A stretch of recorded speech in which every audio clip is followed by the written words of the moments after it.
Is Adelaide's FIVEAA.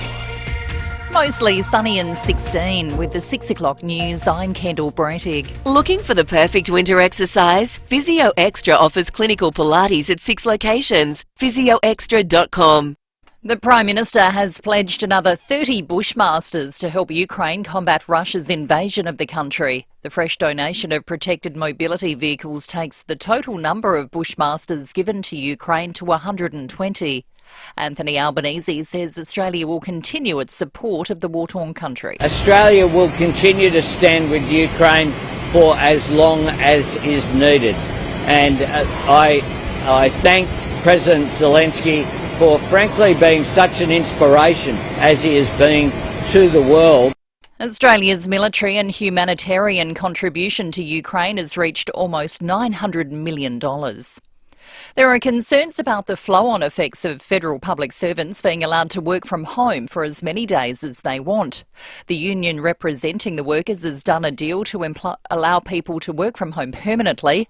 Business groups in SA are worried about the reduction of foot traffic for cafes and retail outlets, which need CBD foot traffic to remain viable. A former country police officer has been charged with child sex offences. More from David Bruce. The 71-year-old man was arrested late last month for allegedly communicating to make a child amenable to child sex activity. 7 News has reported that the offending allegedly occurred between May 15th and June the 5th in the Murraylands. It's been claimed that the retired officer is heavily involved in a number of local sporting organisations. The former officer was bailed to face Berry Magistrates Court on the 7th of August. Police have urged anyone with information about people involved in child exploitation to contact Crime Stoppers. The BBC's highest paid newsreader, described as the face of the BBC, Hugh Edwards, has been named as the person facing allegations of paying a teenager for sexually explicit photos. His wife has issued a statement saying he's being treated in hospital for serious mental health problems. Australia's richest couple, Andrew and Nicola Forrest, have parted ways after 31 years of marriage. In a statement, the pair have confirmed their separation, insisting it won't impact on their businesses, including Fortescue Metals Group. But journalist James Thompson says it does raise questions about what it means for their empire. The Forrests are going out of their way to say really no change for investors and no change for the way Fortescue's run, but because they have their holdings, part of their holdings at least, in separate vehicles, there will be some investors who say, how does this play out in the future? And the Tunarama Festival, the unique Port Lincoln annual event which celebrated the tuna fishing industry, has been canned. After more than 60 years, the event's having trouble finding sponsors and volunteers, so it's been put on ice. Port Lincoln Mayor Diana Misloff says it's a big loss for the town. Well, it was our premier tourist event. The festival attracted a great number of travellers to Port Lincoln, a lot of international recognition as well. So we had Japanese film crews here, all sorts of people from across the country.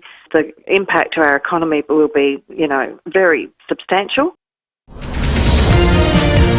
Now turning to FIVEAA Sport. Get 10-year warranty and 10 years capped price servicing on the new Mitsubishi Outlander at Agostino Mitsubishi. Here's Tom Wren. Thank you, Kendall. Australia's women are in a real struggle to win the Ashes series against England after suffering another loss overnight, this time a 2-wicket thriller in a one-dayer against the home side in Bristol. The Aussies set England 264 to win and they chased it down with 11 balls to spare. The multi-format series is now all square with 2 one-dayers to play. Let's go to football, and round 18 of the AFL season gets underway tonight with Sydney hosting the Bulldogs at the SCG. The Swans must win to have any chance of making the finals, while the Doggies also need a win but will be without Bailey Smith, who's sick. Well, a new Australian Grand Prix boss has been appointed. Jordan Tunbridge reports. The worst-kept secret in Melbourne sporting circles has been confirmed. Travis Auld is the next CEO of the Australian Grand Prix Corporation. Auld joins the organisation on August 14 after spending 9 years in various roles at the AFL, most recently as Executive General Manager of Finance, Clubs and Broadcast. He recently applied to replace Gillan McLachlan as AFL Chief, but narrowly missed out to fellow league executive Andrew Dillon. The appointment of Auld comes following a rigorous global recruitment process after Andrew Westacott decided to step down, having spent 12 years in the position. Plenty of Wimbledon action overnight, with Daniil Medvedev beating Chris Eubanks in 5 sets, while Carlos Alcaraz advanced in straight sets. On the women's side, wins for Ons Jabeur and Arina Sabalenka, while in the State of Origin last night, it was New South Wales beating Queensland 24-10. And that's the 5AA sport. Now the 5AA forecast. Pack away the bikinis and boardies, pull out the woolies, and get your brakes checked at Automasters. Mostly sunny and 16 today, mostly sunny tomorrow, 17. A shower or two Saturday down to 14 and cloudy on Sunday, 15. At the moment, 9. More news as it happens on 5AA. 5AA Breakfast, Will Goodings and Lucy Loken. Test drive the Cherry Emoda 5 at Cherry Glen Osmond from 33k drive away with immediate delivery. Go Cherry. 6:06, good morning to you on this Thursday morning. Big show on the way. Tom Doedee live in the studio after 8 o'clock this morning after the Crows. He said he was going to watch the Crows game against Essendon last week. He famously doesn't watch footy, but I'm sure he might have been just a tad disappointed to He might go back to not watching footy, I think, after that. Also today, Flashback with Michael Smith and Bruce Jutay, head of the Property Council here in SA, on the working from home. And James Chapman, CEO of the Food Centre. We know cost of living is a big deal at the moment, and they are just one group that has received a state government funding boost. Really pleased to chat with James after 8 o'clock. Just for those who are Matt Abraham fans, unfortunately he's on the sick list today, old Matt, so he will be back next week, but you can hear about his take on the state politics on his Twitter feed and in his articles, but he will be back next week. Will Goodings, good morning to you. Morning to you, Luce. Yeah, sad to hear that about Matt. Hopefully it's not the flu. We're going to be talking about the flu after 7 o'clock today. There's really some quite sad stories from the eastern states about how deadly the flu can be. A lot of focus on COVID the last couple of years, but coming out of 2019, we covered the story extensively. That was the last great flu season we had, and I mean great in the terms of the numerical sense. And we lost lives, and we have again. Some young people have died interstate. The authorities calling for better vaccination rates. We'll get into all that after 7 o'clock today. You mentioned working from home. I'm looking forward to this chat today, and our listeners, I'd love them to be a part of it. Whether you're in the workforce or outside it, and you're observing all this going on, because something monumental is happening. I think, and I'm guilty of this, I don't know what you thought, Luce, but the working from home phenomenon felt a bit like a product of COVID. Everyone was sequestered away in their homes. Everyone had to be in the office. We had this wonderful new technology in the internet that meant people could do it. And it felt like it was done out of necessity first. Then people thought, well, this is pretty convenient. I don't mind this. This works for me. But my sense was it was losing momentum, and we were seeing so many workforces have people return to the office. Elon Musk famously basically started saying, if you don't want to turn up, you can stop collecting a paycheck, effectively. And it felt like the tide was turning, but that's changed dramatically. I'm not sure people are aware how big a story this is. So federal public servants can now work from home permanently. There is no cap. There's no, well, you've got to be in on Mondays and Wednesdays. There's none of that. If you say, I don't come to work anymore, good on you. Now, there's not a heap of federal public servants across the country, but what this does do is it provides a template for local public servants. Biggest employer in South Australia is the public service. That dramatically changes what happens to the City of Adelaide. That dramatically changes what happens if you run a coffee shop in the City of Adelaide or a restaurant that specialises in lunchtime trade. I was in here yesterday, just down here on Peary Street, in the lunchtime rush, seeing people lining up out of businesses. If a huge proportion of those people don't have to turn up anymore, what happens? And how concerned should we be? Because I spent the morning, as someone who thought the tide had turned on this whole debate, looking up pretty much every productivity document I could this morning, trying to get a sense of what's the science telling us now about working from home. There's nothing that really says productivity slips.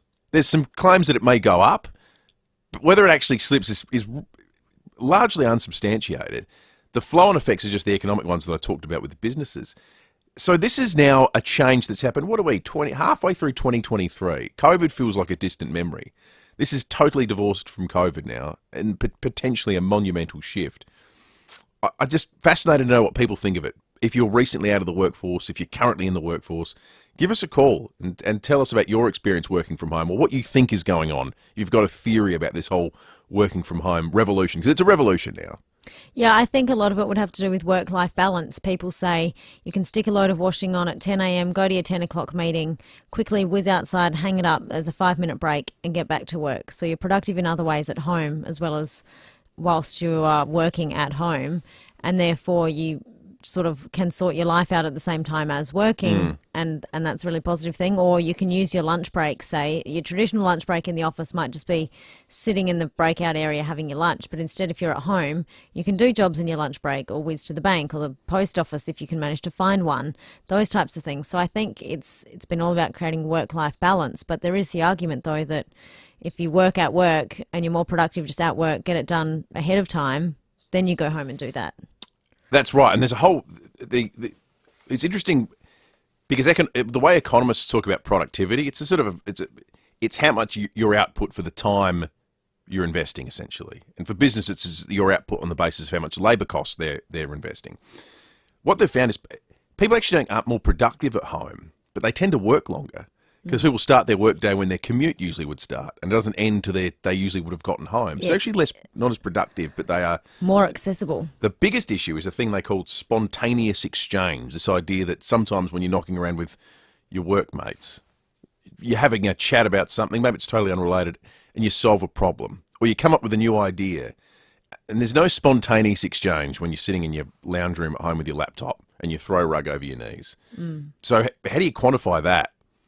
There's so many unanswered questions. Bruce Duedee is going to come on after 7:30 today and talk to us about what it's going to mean for the CBD, and I suspect he's going to paint a pretty dire picture. I was shocked Tunarama ended. Yes, we'd love to hear from our Port Lincoln listeners this morning. Annie, if you're up and about, you often text us, please give us a ring about Tunarama. It's your home city's major event over the past 60 years, and the one that's just been, well, that was the last one.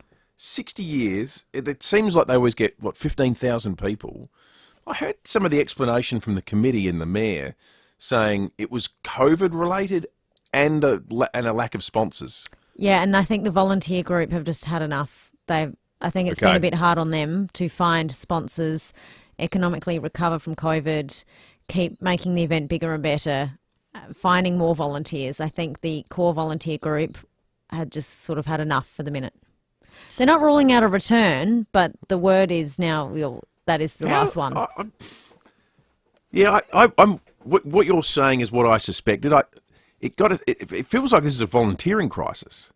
This is a crisis of finding people, because clearly it's a lot of work, and volunteering's usually done by retired people that have some time on their hands. I just wonder, with cost of living and people having to work and worry about extra things or work later in life, do we have a volunteering problem in Australia at the moment, at sporting clubs or at all these sorts of institutions? Sam Daddo's walked into the studio. Morning to you, Sam. Morning, guys. Volunteering crisis, I got one for you here in South Australia. So the Bearcat, West Adelaide Bearcat Basketball Club, the club I grew up playing for, my mum was the head of the carnival that always run a mid-year carnival in the middle of the school holidays.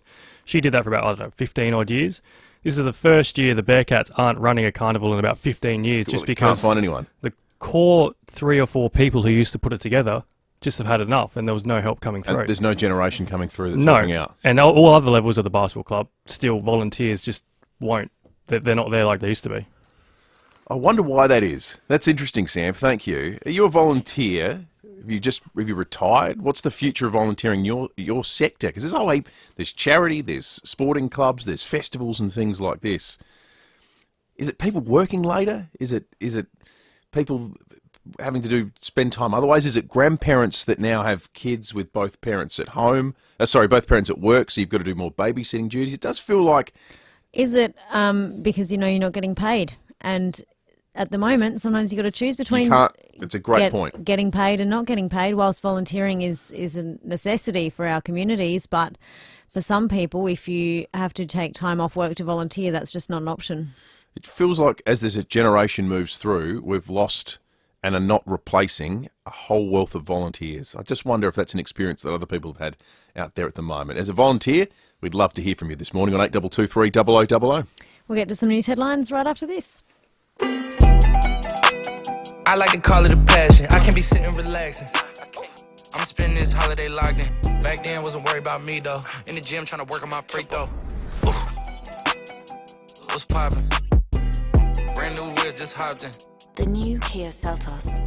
That's what's poppin'. And yeah, it's got options. The new Kia Seltos. The word is out. Brand new whip, just hopped in. Kia. Movement that inspires. Hello, Frank Walker from National Tiles. Is your new home or renovation running over budget? National Tiles is here to help. Yes, National Tiles is checking and locking down prices on many of our popular tiles at more than 20% below the market every day of the year. That's right, get your new home or renovation back on budget with National Tiles checked and locked prices and save more than 20% below the market every day of the year. So rush into National Tiles now and save. G'day, it's Rory Sloan. When you buy a Leader computer, you're buying a computer made in Adelaide. You're dealing with people that live in Adelaide. And when it comes to servicing or support, it all happens in Adelaide. Not overseas, not interstate. Leader don't have to send anything off for repair. They take care of everything here. So grow your business and get behind a Leader. Leader Computers, find your local dealer at leadersystems.com.au. You've signed a building contract, work is underway on your dream home, then your builder hits rock while digging your footings. What happens?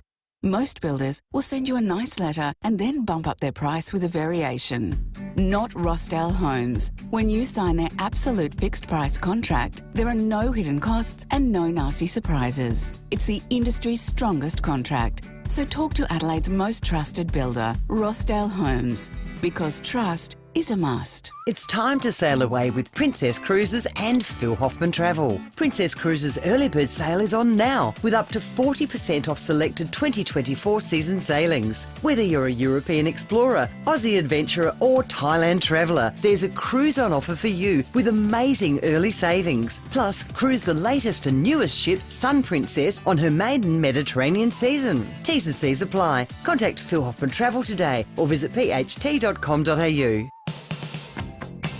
5AA Breakfast, Will Goodings and Lucy Loken. The Cherry Amoda 5, state-of-the-art driving from 33k drive away with immediate delivery. Visit Cherry Glen Osmond. 6:18, a comment here on the Foodland Supermarkets Facebook live stream from Brent the Milky. Morning, Will and Lucy. Can't help but wonder if Blakey will get stuck into you again today, Lucy. Well, Brent, I'll give you a preview. I indeed do feature again today in one of Blakey's What's skits Brent this alluding morning. to? What's he heard? Well, I've been on Blakey's skits the past 2 I days, see. so because I'm on air, I've been copying it a bit. Blakey's just enjoying a bit of new material. Yes, Brent, don't worry. I will feature once again this morning. I won't tell you which one, but stay listening because you'll hear it. Lots of text coming through on the Duttons text line. It's all about some of the issues that we were speaking about just to start off the morning.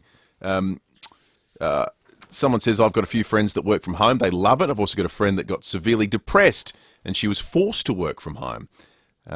Hey, as a butcher, can I work from home? No, I suspect not. Well, that said, it'd make your house a bit messy, but it's probably unlikely. Tom says, guys, work from home was a requirement for some during COVID. It should not be a right post-COVID. Evidence from countries further ahead in the post-COVID era is sound that productivity, innovation and collaboration is lost in work from home.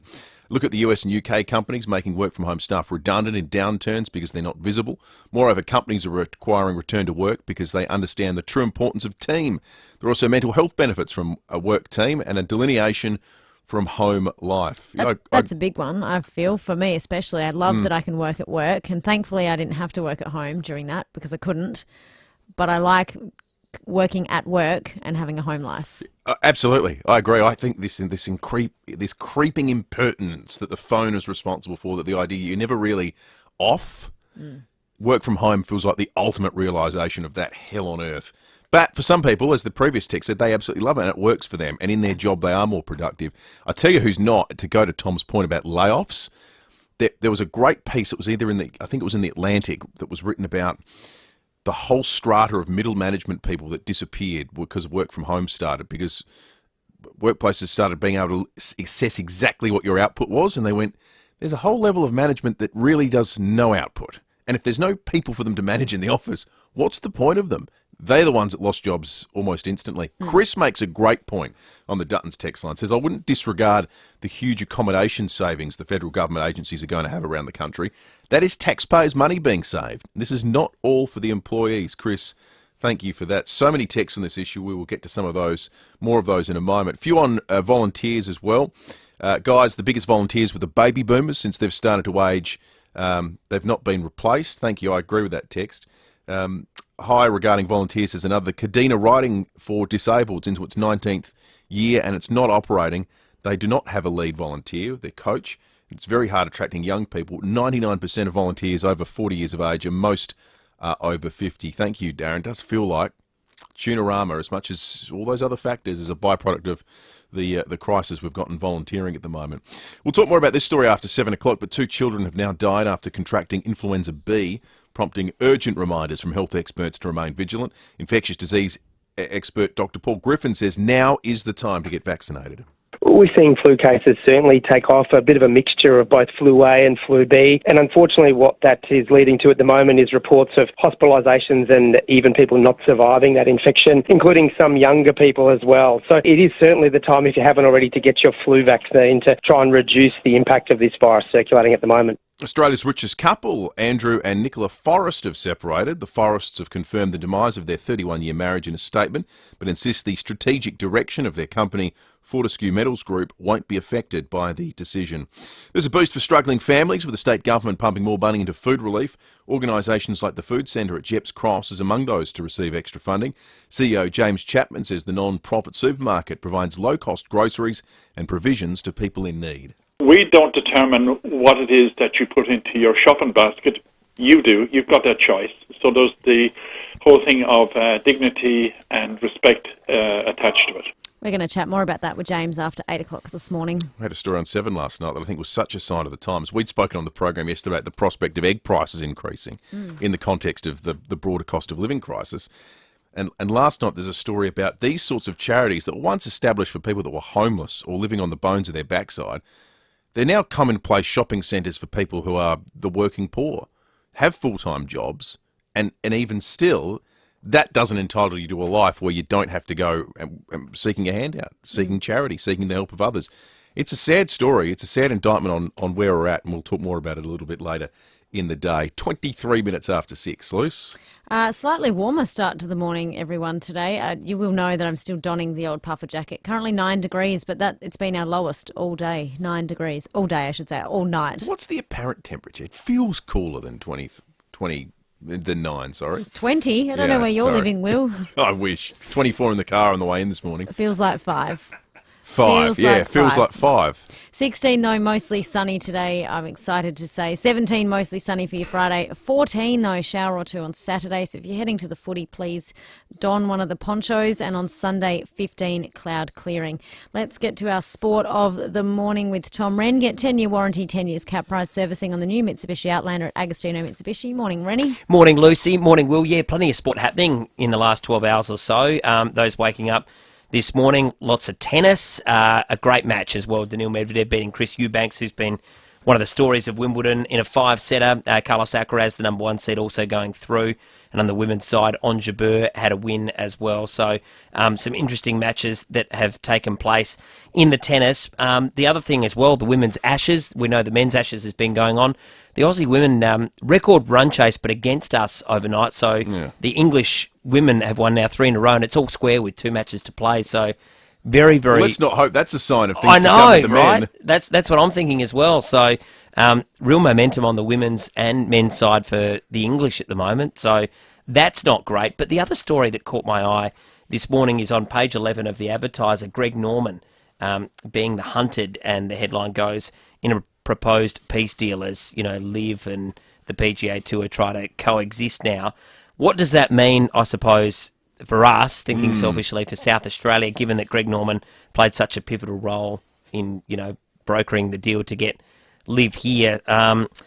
It does seem like there's been a lot of sentiment against Greg Norman, the Shark, from players like Rory McIlroy and the PGA Tour. So I'm not surprised, but I just wonder and fear that might have a negative connotation. Because he was integral in getting it to Grange, wasn't he? Well, yeah, because of his connection there. He won a tournament, I think it was 1976.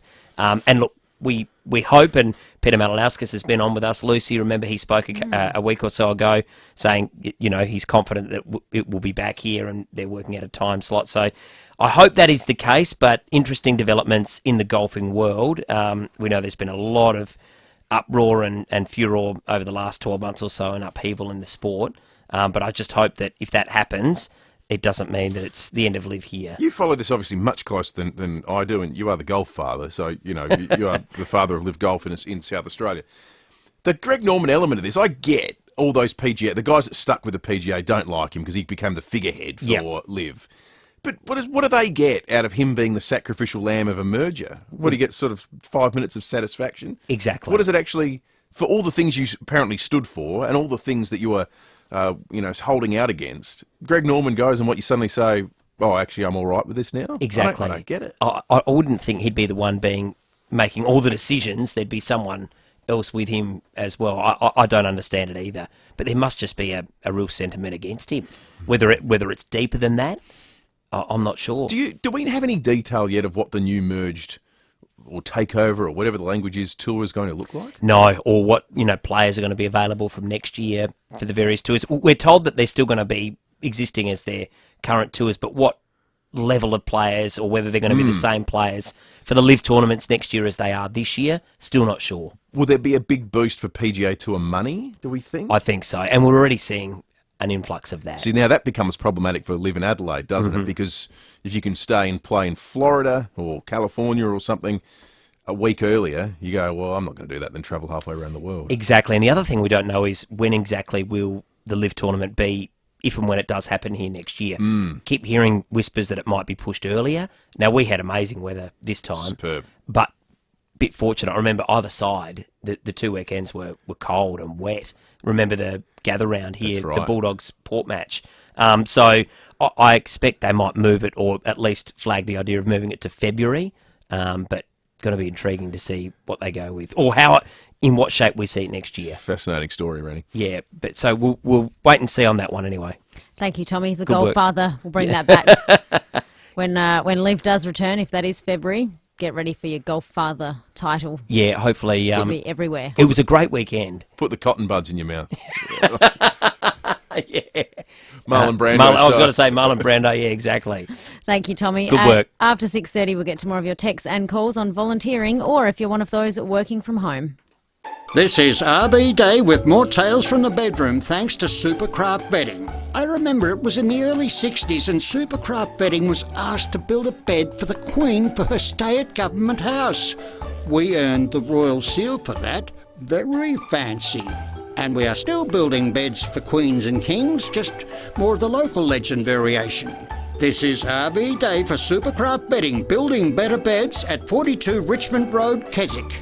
Australia's largest indoor caravan showroom now has even more to explore. Come into Dave Benson Caravans to see the new range of Victory caravans, plus a huge selection of Essential, Highline, Network RV and Cub campers with new features and layouts. We have over 100 new and pre-loved vans and campers, all undercover and all ready for immediate delivery, so you can enjoy your next getaway straight away. See what's available at Dave Benson Caravans, 64 Grand Junction Road, Kilburn, or online at davebensoncaravans.com.au. The economy's tough and businesses are facing plenty of challenges. Everywhere you look, forecasts are down, budgets are up, and tomorrow, just to make things worse, right across Adelaide, some businesses won't have milk in the staff kitchen. Now, more than ever, employees do need the relief and reassurance that a cup of tea or an instant coffee provides. So Adelaide Milk Service is more than a service, it is a necessity. There are some providers out there, but they might be just, these dump and run operations. Well, Adelaide Milk Service, what they do is they come to your workplace, they personally stock and then sort your milk. Their list of happy clients includes everything from small retail shops right through to government departments. So please do yourselves a favour, avoid all office disasters and get your office milk, dairy and fruit delivered free with Adelaide Milk Service. Go to adelaidemilkservice.com.au. Before the holiday rush, get your car completely cleaned and disinfected. Get the Disinfect My Car treatment at Magic Hand Car Wash. 13 locations across Melbourne and Geelong. Peace of mind when you drive through disinfectmycar.com.au. 5AA Breakfast is streaming live right now. To watch, simply head to 5AA on Facebook or YouTube. This is Adelaide's FIVEAA. Mostly sunny and 16 with the 6:30 news. I'm Kendall Brettig. Woken with a stiff neck or sore back? Get a Physio Extra appointment today. 6 locations. PhysioExtra.com. A car ploughed into a barber's shop on the parade at Norwood last night. The green Mustang went through the front window after colliding with another car. It was witnessed by a number of people. The driver was taken to hospital by paramedics. And a rideshare driver was carjacked at knife point in the northeastern suburbs last night. The black Lexus was stopped at Norwood after hitting a curb and damaging the front wheel. 2 young females were arrested at the scene and 2 others were caught down the road. Australia will give to Ukraine another 30 Bushmasters, lifting our military aid to almost $900 million. More from Michael Packy. The Prime Minister held talks with Ukrainian President Volodymyr Zelensky just before leaving the NATO Security Summit in Lithuania. Anthony Albanese announced Australia will provide the war-torn country with another 30 Bushmaster vehicles, taking the total to 120. It's a second major military announcement this week, with the government dispatching a high-tech surveillance plane to help patrol the border near Ukraine. 100 Australian Defence personnel will be stationed in Germany to operate and service the aircraft. It takes our military and humanitarian assistance to almost $900 million. 2 children have now died after contracting influenza B, prompting urgent reminders from health experts to remain vigilant. One of the children is an 11-year-old girl from the Sunshine Coast. It comes after the death of a teenager in New South Wales. Infectious diseases expert Dr Paul Griffin says now is the time to get vaccinated. We're seeing flu cases certainly take off, a bit of a mixture of both flu A and flu B. And unfortunately what that is leading to at the moment is reports of hospitalisations and even people not surviving that infection, including some younger people as well. So it is certainly the time, if you haven't already, to get your flu vaccine to try and reduce the impact of this virus circulating at the moment. A clot-busting medication described as the first stroke drug breakthrough in more than 30 years will soon be trialled in Australian hospitals. The drug has been developed by scientists at the Heart Research Institute. 16 million people, including 27,000 Australians, suffer strokes every year. The nominees for TV's top honour, the Emmy Awards, have been announced, with one drama dominating. Alison Pachowski has more. Succession picked up 27 nominations, including Australian Sarah Snook for Best Actress in a Drama for her role as Shiv Roy. Her castmates Jeremy Strong, Kieran Culkin and Brian Cox all nominated for Best Actor, with Succession up against The Last of Us and The White Lotus for Best Show. The awards are scheduled to take place in Los Angeles on September 18, but could be postponed due to the ongoing writers' strike.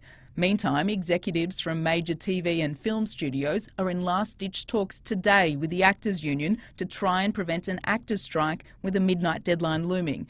It would be the first time since 1960 that the 2 major unions walked off the job at the same time.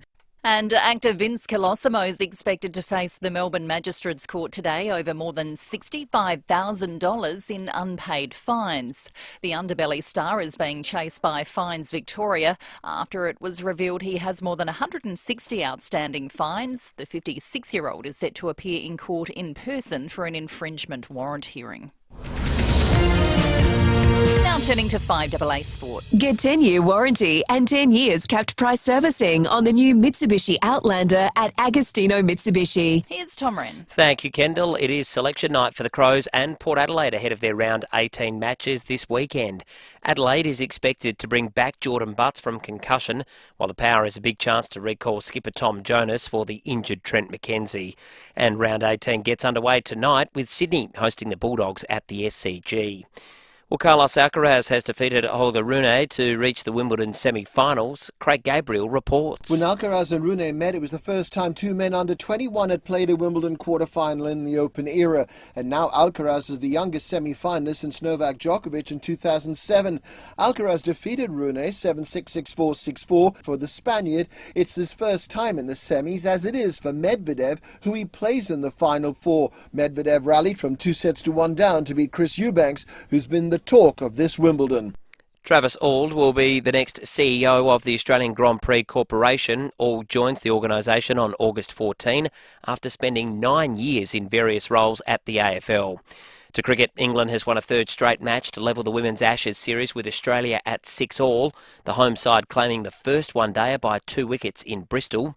And New South Wales has won State of Origin Game 3 against Queensland 24 points to 10. And that's the 5AA sport. Now the 5AA forecast. Pack away the boardies and bikinis, pull out the Uggies and get your brakes checked at Automasters. Mostly sunny and 16 today, more of the same tomorrow, 17, then a shower or two on Saturday down to 14 and cloudy on Sunday, 15. At the moment, 9. More news as it happens on 5AA. 5AA Breakfast, Will Goodings and Lucy Loken. Test drive the Cherry Emoda 5 at Cherry Glen Osmond from 33k drive away with immediate delivery. Go Cherry. 6:36, heaps of texts coming in on the Duttons text line 0448 08 1395. The Volkswagen Tiguan Allspace, the 7-seater that's perfect for weekends away, camping trips and the crazy Saturday sports rush. We will get to them shortly and play a bit of the Jeff Kennett audio where he references the productivity working from home. We'll get to your calls as well, 8223 0000. We've got Ray sitting on the line ready to chat about volunteering. Before we get to you, Ray, though, just something I wanted to point out that we missed a bit earlier in the news headlines, but worth playing in its own little spot. Another faux pas by US President Joe Biden, and not a good one to make, Will. He is over in Lithuania at a news conference on the sidelines of the NATO summit. He spent an hour with Volodymyr Zelensky. That is important. That is the Ukraine president, Volodymyr. Volodymyr is his first name. This is what Joe Biden says. Vladimir and I shouldn't be so familiar. Mr. Zelensky and I talked about the kind of guarantees we could make in the meantime. So he calls him Vladimir, as in Vladimir Putin. Yeah, there's another Vladimir that's kind of key to the whole Ukraine-Russia conflict, isn't there? And then he says, oh, sorry, I'll be more formal. President Zelensky. Volodymyr is the Ukraine president. Vladimir is his current number one enemy. It sounds to us similar, but could you imagine what that sounds like to a Ukrainian? That would be like Winston Churchill in World War II calling Charles de Gaulle Adolf. Yeah, totally offensive. And he doesn't realise. It would be a forgivable slip-up if not for the fact that Joe Biden has one of these videos that comes out daily of an absent-minded moment, or he's crueled someone's name or forgotten something completely. You know, I mean, we chuckle at it. It's genuinely frightening. Vladimir, not Volodymyr. Yeah, he's the guy Vladimir's the one you're not friends with. Volodymir's the one you are friends with. It's literally Volodymyr's enemy, number one enemy right now in the world, and has been for a long time. Don't get your Vlads and your Vlods mixed up. Vlads and your Vlods. We are talking about volunteering this morning, and we want to hear for those who have done it in the past or experiencing shortage within their own volunteering teams. Sue in Mylor, good morning. Good morning, guys. Yes, I'm the coordinator of our local op shop, and it's always a battle to try and get volunteers, especially younger volunteers. We have a roster of 10. We're open 3 days a week, and most of those are over 60. It's really hard. And yet it's such because it's community op shop, it's a really fun and satisfying thing to do. And we're very flexible with our hours. People can work 1 hour or 2 hours, whatever they feel like. But it is. I noticed the other op shops are also in a similar boat, particularly post-COVID. A lot of their older volunteers, they lost over COVID, and a lot of them haven't come back.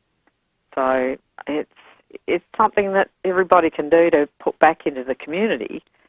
Just do a little bit. And you'll really enjoy it, but you've just got to make that commitment. Thank you, Sue. Let's go now to Ray in Beaumont. Morning, Ray. Yeah, good morning, guys. Look, as a team leader in Lions Australia, obviously we've all got this problem. These service organisations, Lions that I'm involved in, but then there's Rotary and APEC, and others that are all struggling at the moment to maintain enough membership to carry out all of the civic duties that we are invited to be involved in and to raise funds for charities. So when you guys are all talking about it, Ray, what do you suspect the problem is? Why do you think it's been hard to replenish the well of volunteers? Well, I think you touched on it, Will, when you mentioned about lifestyle today and young families and the pressures of work. That today, I think you might. I'm not sure how old you are, but in my young days, our parents weren't as heavily involved with our lives as parents are today, and with their children, schooling and so forth. But just the same, I mean, if people would just consciously take a bit of a look at, their lifestyle and what they can do to help out their local community, I'm sure there'd be a few hours here and there that people would be able to touch on, because I think they get scared away by the fact once you talk about being a member of a service club, they think there's this massive commitment. Yeah. But, I've always said to all of the people I invite to become members that, your family comes first. Your work has to be important because otherwise you can't sustain your family. But volunteering can surely fit in there somewhere on a ad hoc basis as long as you plan ahead properly. It's a great point you make, Ray, and I hope we have people listening that, having heard you say that and explain it, will sign up and volunteer some of their time if they have it available. But I only tell us the story, and you asked what my age is. I just turned 40 a week or so, and I've got an 8-month-old child, and I know with my friends and their families, their parents are heavily involved in babysitting and looking after their children because they're in families where both parents work full-time. And I was looking at it the other day, thinking in the context, my wife volunteers at a hockey club, and they've got a great group of volunteers there that spend a lot of time there making sure the whole thing runs. But it was always tough to find people. I thought it just seemed everyone's who texted us has made the point that this is something that older people do. It's tough to find young people to come through. Well, people are turning 60 every day. They just clearly don't have as much time or inclination to volunteer as they did when the people who are calling us are 70, 75 turned 60. There's got to be a reason for that, and it's either that people are retiring later or they're more heavily involved in babysitting and other things that are taking up some of their time that they historically would have spent volunteering. But I think there's enough anecdotal evidence to confirm the theory that there is a volunteering crisis going on at the moment. Paul in Millswood texted in saying, guys, volunteering's at an all-time low for many reasons, and it's now the #1 threat for all clubs. No one has time to help, resulting in fewer events and less of a connection with community. Clubs are faced with more rules and regulations, also resulting in fewer people willing to assist or get involved. Well, that's possibly another factor, isn't it? Well, volunteering probably at your local footy club was once fun. Now there's a million mandated things you have to satisfy and paperwork and oversight and all sorts of stuff that for a lot of people might have sucked a bit of the fun out of it as well. I'm sure that's a factor. In the reality, it's a complicated question. It's not going to be any one of these things, but it's a combination of all these sorts of things. Keep your stories coming in, though. And I tell you, perhaps most importantly, like our previous caller, if you're involved in a volunteer organisation, you're looking for people, we've got a wonderful wealth of FIVEAA listeners, many of whom I'm sure would love an opportunity to get into doing a couple of hours here or something here or there, but just aren't in touch with the people that can make that happen. So do call us. It's an important story, this one, 8223 0000 or the Dutton's text line, 0448 08 1395. I mentioned Jeff Kennett earlier, the former Victorian Premier. He has been talking a lot about working from home and the productivity it either does or doesn't lead to. A text here on the Duttons text line from an anonymous texter here, furious with Jeff Kennett, a supposed champion for mental illness. I couldn't work due to disability and working from home has benefited me enormously. Productive? Try attending back-to-back meetings in school holidays with busy kids and acting like a professional. I hold multiple positions while managing a household. How dare I be accused of not being productive? Here is a bit of what Jeff Kennett said on 7 News last night. Medical staff, first responders have to go to work. They have no alternative and it costs them. But I am saying social patterns have changed. Do we pay those who are going to work a travelling allowance? Which amounts to a reduction in pay for everyone else. That is not as bad a quote as was what was written about. No, that was the nicer bit. Yeah, right. Because the thing that has people outraged, like that texter who didn't put their name on the text before, was that this idea that people should get paid less. I mean, if you want to pay people a travelling allowance, certainly in the eastern states where you're paying tolls and for parking and whatnot, I think that's probably a legitimate argument that Jeff Kennett is making. But you know what the most telling thing, Luce? We had a conversation, Dave and I, during COVID about working from home when it was first sort of emerging, and everyone was writing these long pieces. Oh, is this the new workforce? Is it going to happen? I think universally people said this is garbage, this is a rort, this is a try-on, and people are bludging. I reckon it's 50-50 on our text line today, because people have either had experience themselves or family members that have done it, and notwithstanding, of course, the many, many jobs where it's not something you can do, like Brent the Milky. He's never going to be able to deliver milk by sitting on his couch at home.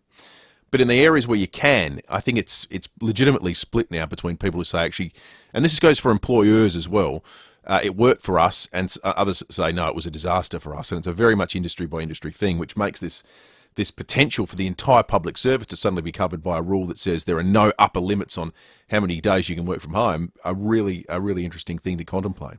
This is a good one from Marie. We'll get to your traffic and our weather cross shortly, but just before that, Marie's text, I think, paints a picture about management, trying to manage those who are at home, but you yourself are not.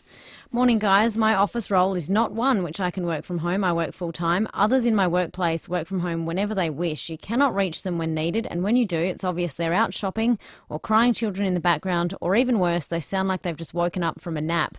Some stupid people post pics of them at the airport going away or at their destination, and maybe sometimes they are working, but sometimes they're not. If I have tradies coming at home, I have to take an annual leave day. If I'm not feeling well, I have to use my leave and take a day off. Those who sometimes don't feel well, in quotes, work from home. How are employers going to control the mounting leave that is being accrued as a result?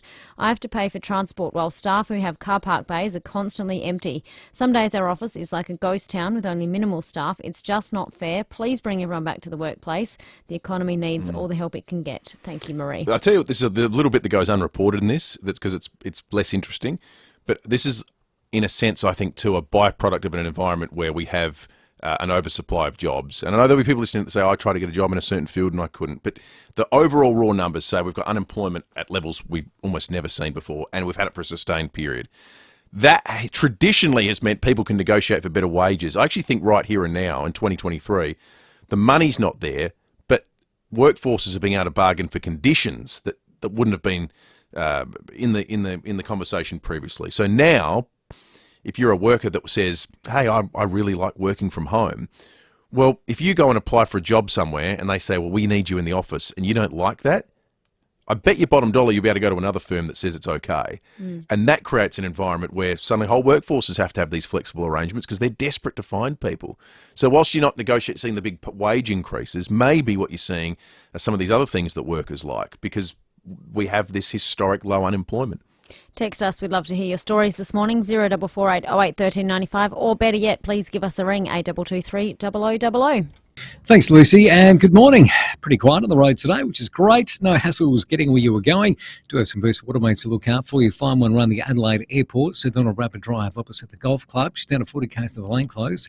Still got that one at Urbray, Glen Osmond Road at the bottom of the freeway, and we are slow for works at Windvale, the Grove Way near Surrey Farm Drive, Spurs at 40.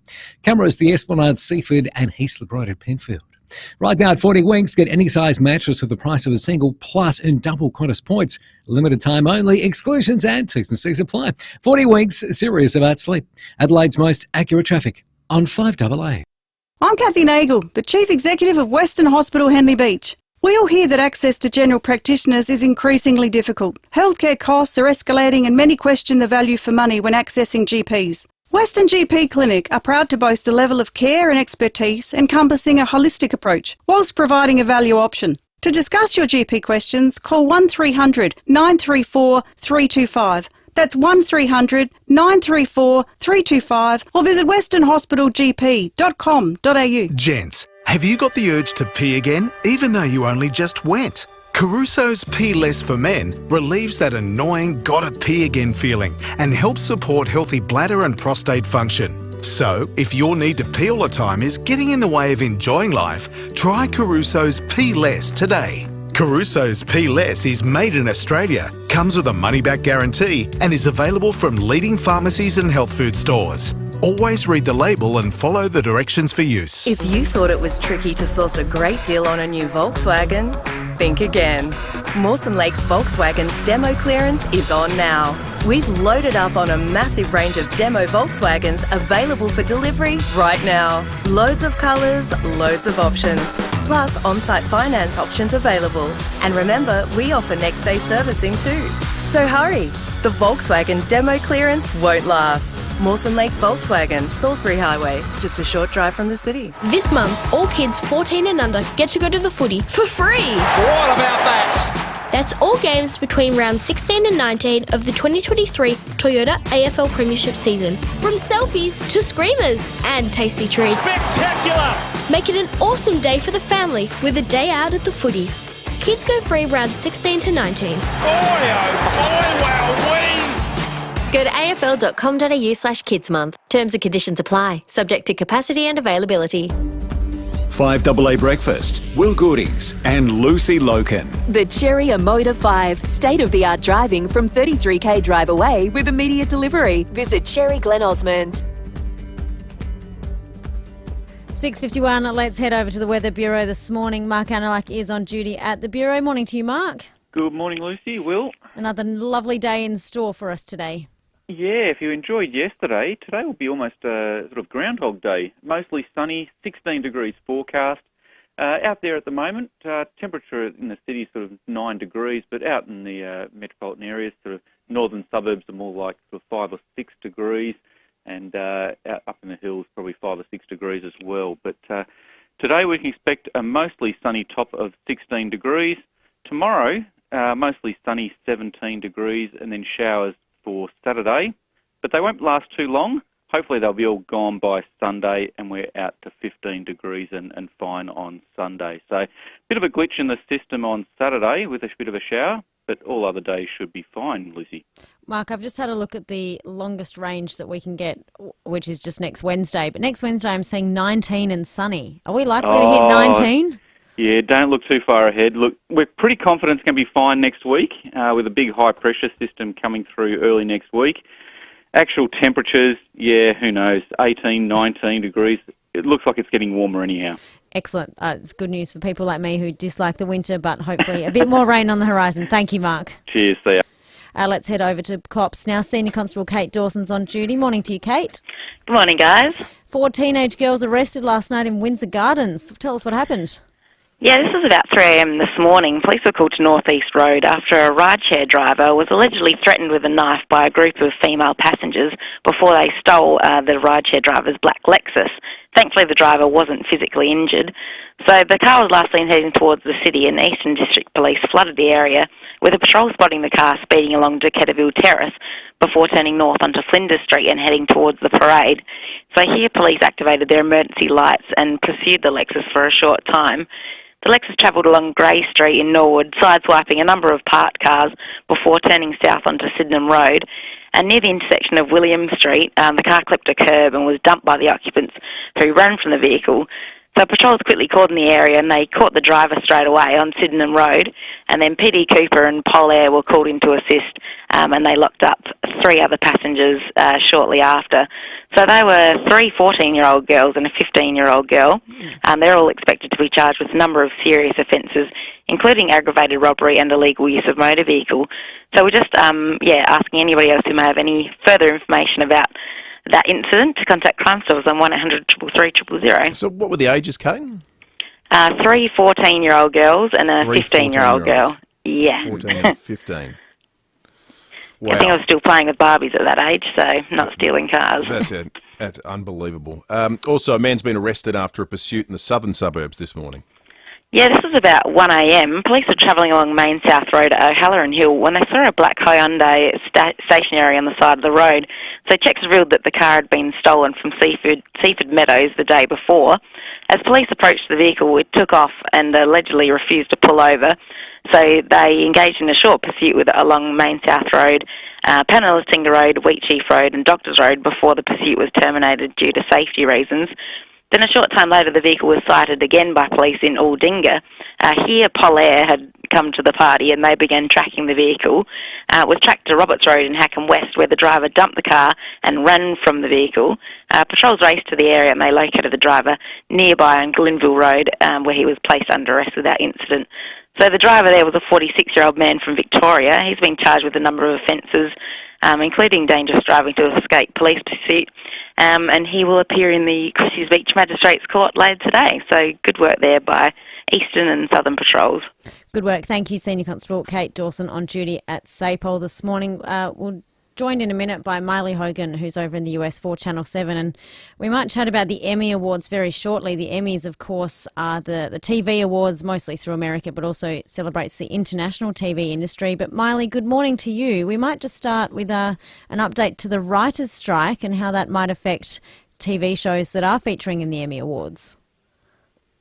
Good morning, guys. Look, this is a really interesting one. The writers over here in Hollywood have been on strike now for almost 2 months. It's 11,000 writers that have walked off the job. So these nominations come at a really awkward time where the industry is not exactly seeing eye to eye. Now, what's happening at the moment is that this could get much worse. Actors could soon join this action. At the moment, we have the union representing actors in negotiation with some of these major Hollywood studios as well as these streaming services as well, trying to come to a negotiation. And they have a deadline of midnight tonight. And if they don't reach it, these actors have overwhelmingly voted to join the picket line. Some really big names we're dealing with here. People like Meryl Streep, Jennifer Lawrence, Mark Ruffalo, Jamie Lee Curtis, they've thrown their support behind this, saying that they need to come to some kind of a conclusion, that it simply just isn't fair. So we're really watching the clock here to see what will happen. If this strike just with the writers continues for another 2 or 3 weeks, then the Emmys might not go ahead. It could be postponed because you simply don't have writers to put the show together. And on top of that, if the actors join, then you don't have any presenters to give out awards or any actors to get up and accept them. So, and it's the 75th Emmys too. It's a significant milestone one. If they were to reschedule it, I mean, it's sort of a how long a piece of string because you don't know when the strike's going to be over, but they run into other problems logistically, don't they, Miley? Because you've got awards season for, you know, the Oscars and movies and all sorts of other things. Yeah, it's actually going to be really interesting to watch and see what happens with all of these award ceremonies, but also the television programs. If these writers don't come to some kind of a conclusion with these streaming services and these studios, then programs are going to start coming to a stop. People are going to turn on their streaming services and not see their favourite programs pop back up until some kind of conclusion is reached. So it is a really interesting time to watch it. I mean, they do have a couple of concerns. Some of the big issues here are compensation levels and their working conditions that they say have really changed since streaming services came on board. It's obviously changed the landscape for how things are done quite dramatically. But another interesting part of this is artificial intelligence.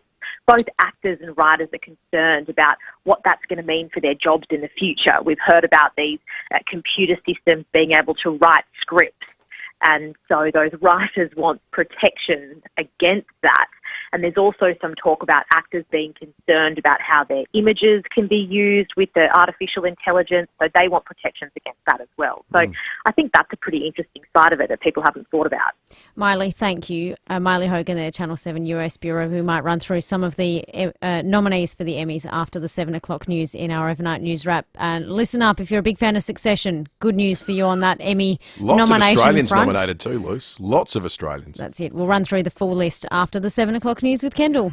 $1 upsize deal on Australian-made mattresses now at Harvey Norman. That's right. Simply purchase a selected Australian-made queen-size mattress from big brands King Coil, Sealy Posturepedic, Sleepmaker or Beauty Rest, and for $1 more, upgrade to a king size. Now's the time to update and refresh your sleep with our $1 upsize deal. Harvey Norman, supporting Australian-made and local manufacturing with $1 upsize deal on selected Australian-made mattresses. Shop in-store or online. Limited time only at Harvey Norman. Conditions apply. This is RB Day with more tales from the bedroom thanks to Supercraft Bedding. Back when you could only buy our mattresses from big department stores, one canny delivery driver named Graham had a run-in with one of our big buyers. He told Graham, "You'll never sell to a department store again." And so, we've been selling direct to you without the middleman ever since. This is RB Day for Supercraft Bedding, building better beds at 42 Richmond Road, Keswick. For nearly 40 years, no one has done certified used cars quite like Steinborner Automotive, with dedicated yards including SA's best range of commercials loaded and ready to go, including SA's only dedicated small car and SUV centre, and SA's only large SUV and 4x4 centre suited for any lifestyle. Steinborner still also has the best range of Commodores, from ZBs to the collectibles. View all late model used vehicles at steinborner.com.au. Steinborner Automotive. It's well worth a trip. FIVEAA Breakfast is streaming live right now. To watch, simply head to FIVEAA on Facebook or YouTube. Online, on DAB Digital Radio and on 1395 AM. Talking Adelaide. This is Adelaide's 5AA. Mostly sunny and 16 with the 7 o'clock news. I'm Kendall Brettig. Looking for the perfect winter exercise? Physio Extra offers clinical Pilates at 6 locations. PhysioExtra.com. 4 teenage girls have been arrested following a carjacking in Windsor Gardens this morning. Just before 3 a.m, police were called to North East Road after a rideshare driver was allegedly threatened with a knife by a group of female passengers before they stole her black Lexus. The victim, a 25-year-old woman, wasn't injured. The Lexus was pursued for a short time, sideswiping a number of parked cars before hitting the curb on Sydenham Road. Senior Constable Kate Dawson says the occupants then ran off. So patrols quickly called in the area and they caught the driver straight away on Sydenham Road, and then PD Cooper and Polair were called in to assist, and they locked up 3 other passengers shortly after. So they were 3 14-year-old girls and a 15-year-old girl. They're all expected to be charged with a number of serious offences. A barber's shop on the parade at Norwood's looking a little worse for wear today after a green Mustang went through the front window. It collided with another car before the accident. The driver was taken to hospital by paramedics. The union representing federal public service workers has done a deal to allow people to work from home permanently. Government employers won't be allowed to cap days out of the office. Former Victorian Premier Jeff Kennett says those who refuse to return to the office should be paid less. But Julian Keneally from the Community and Public Sector Union says that's outdated and the current hybrid working arrangement is a win-win. Because, of course, the employers save on having to rent commercial space. I mean, there's also massive benefits for spreading the use of public transport, and suburban retail is booming as the spend is shifting to the local suburban shopping strips. The federal government's pledging to send another 30 Bushmasters overseas to help Ukraine combat Russia's invasion of the country. The package will take Australia's military and humanitarian contribution to the war-torn country to almost $900 million. Ukrainian MP Kira Rudik has told Today the vehicles have been vital in liberating Russian-held cities. They have proven to be incredibly effective and we are using them for a good cause. So thank you so much for supporting us in the fight for our freedom, in the fight for our sovereignty. It is a huge deal. Australian researchers have made a major breakthrough in stroke treatment. World-first clinical trials for a new anti-clotting drug are getting underway at leading stroke centres around the country. The Heart Research Institute's Professor Sean Jackson says it's showing great promise so far. It basically helps break down the blood clot that's stopping getting blood to the brain. So that can occur much quicker. Once you restore blood flow to the brain, obviously you reduce the symptoms and the long-term disability from stroke. Boxer Harry Garside's ex-girlfriend's been charged with assaulting and stalking the Olympian. More from Maggie Raworth. Harry Garside's ex-girlfriend has been charged with assaulting and stalking the Olympic boxer. Police are investigating an alleged domestic violence incident that took place in March. Ashley Rusco has been charged with common assault and with stalking and intimidating related offences. The 35-year-old was arrested at her Bellevue home yesterday. She was granted bail and will appear at Downing Centre Local Court next week. And Australia's richest couple, Andrew and Nicola Forrest, have announced their separation after 31 years of marriage. The pair insists the split won't affect their shared ventures, including mining business Fortescue Metals. They've also promised to continue their charitable work. Now turning to 5AA Sport. Get 10-year warranty and 10 years capped price servicing on the new Mitsubishi Outlander at Agostino Mitsubishi. Here's Tom Wren. Thank you, Kendall. Former Adelaide skipper Rory Sloane says he's excited to be playing his 250th game this weekend.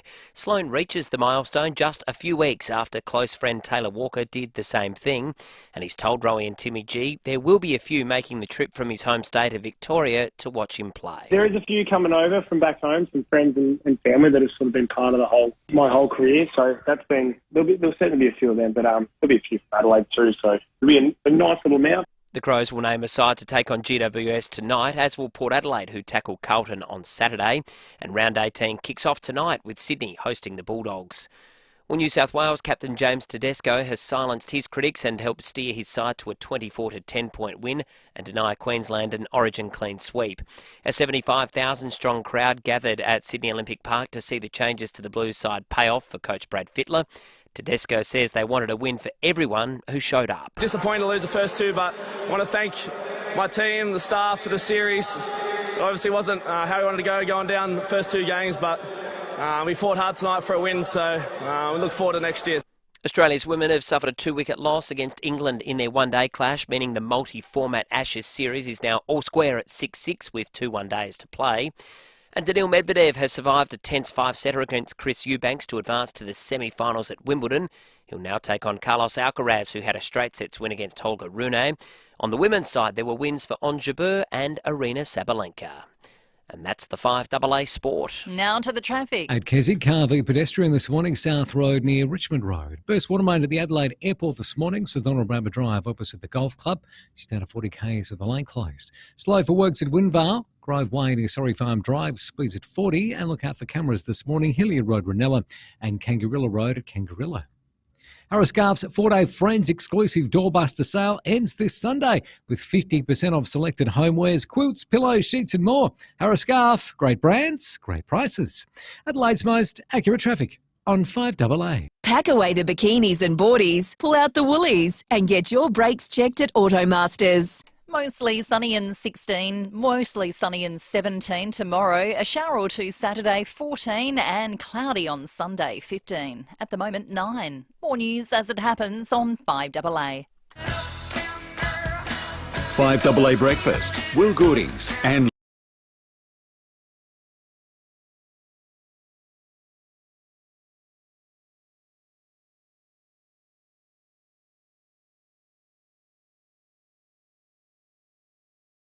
Overlooking High Marsh Square this morning here in the city. Official sunrise time 7:23. But if it's beautiful where you are, send us your photos 0448 08 1395.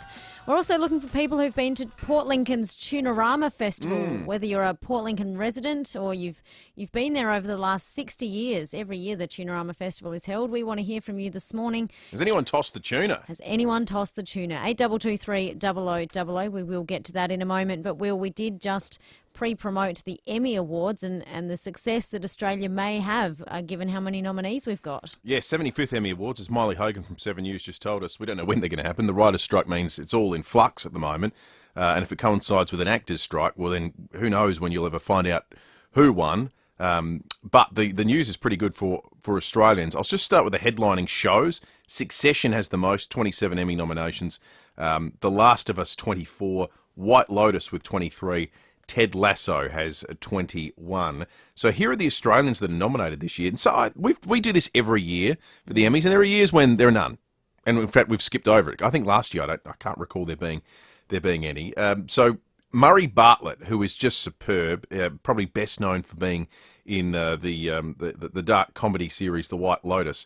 Also, he's got nominations for his work on Welcome to Chippendales and a guest appearance on The Last of Us, where there was an episode we spoke about on the program a lot, was just absolutely superb. He's a wonderful Australian actor. I actually think maybe the best Australian actor or actress going around at the moment is Sarah Snook on Succession from here in South Australia, here in Adelaide no less.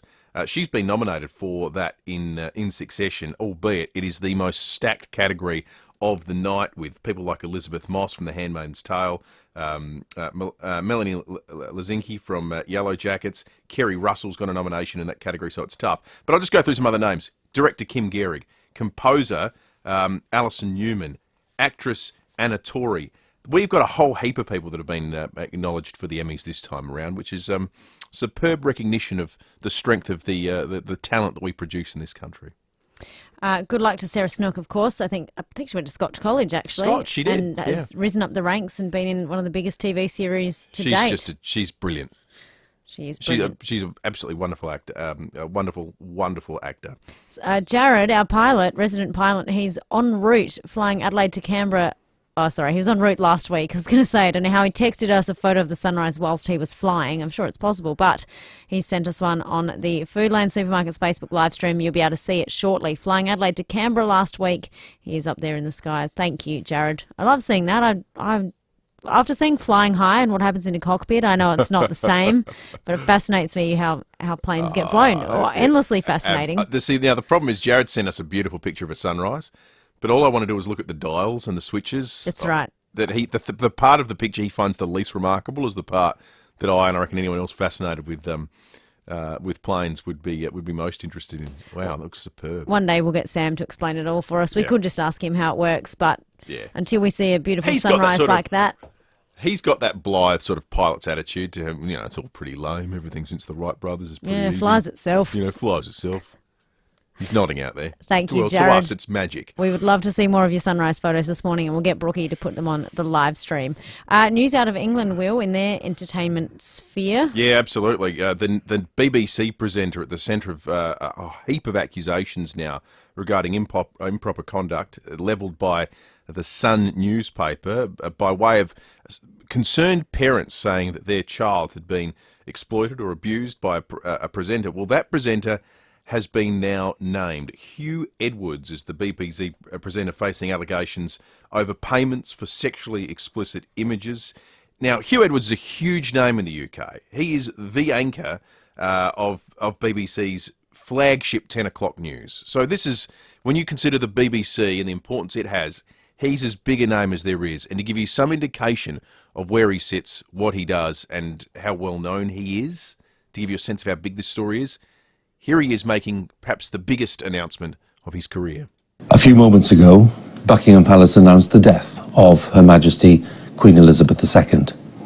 The Palace has just issued this statement. It says the Queen died peacefully at Balmoral this afternoon. The King and the Queen Consort will remain at Balmoral this evening and will return to London tomorrow. Within the past few minutes, Buckingham Palace has announced the death of Her Majesty Queen Elizabeth II.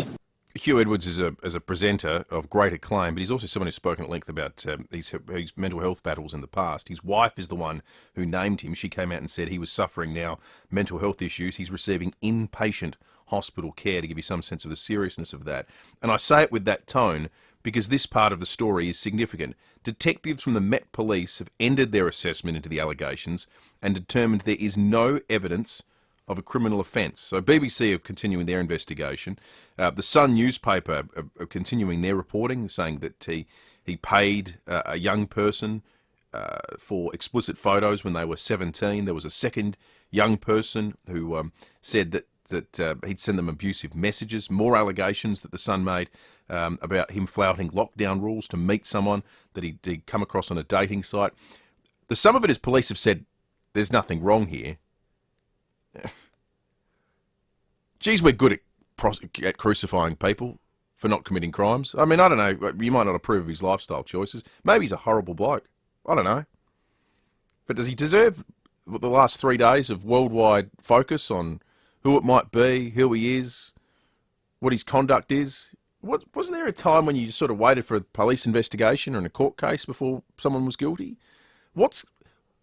Now, again, I don't know. Maybe in the future something comes out about Hugh Edwards, and I don't know any more about him than what's being reported.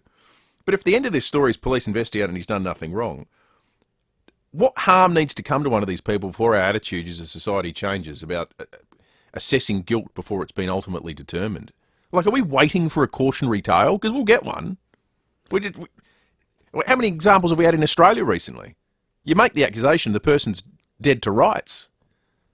We've got to have a good hard look at ourselves. I guess that's why the wife has named him, because they're confident that nothing else could come out about them. So she's thinking, well, there's been all this focus on an unnamed BBC presenter. We might as well name ourselves as the man involved, and his wife put out a statement and said, due to mental health reasons, I'm naming him. Yeah, I think that's exactly right, Lois. And you imagine everyone else working at the BBC. You go on social media and do a search. Everyone's private lives have been picked over. The speculation, the crap that's been written and said about people.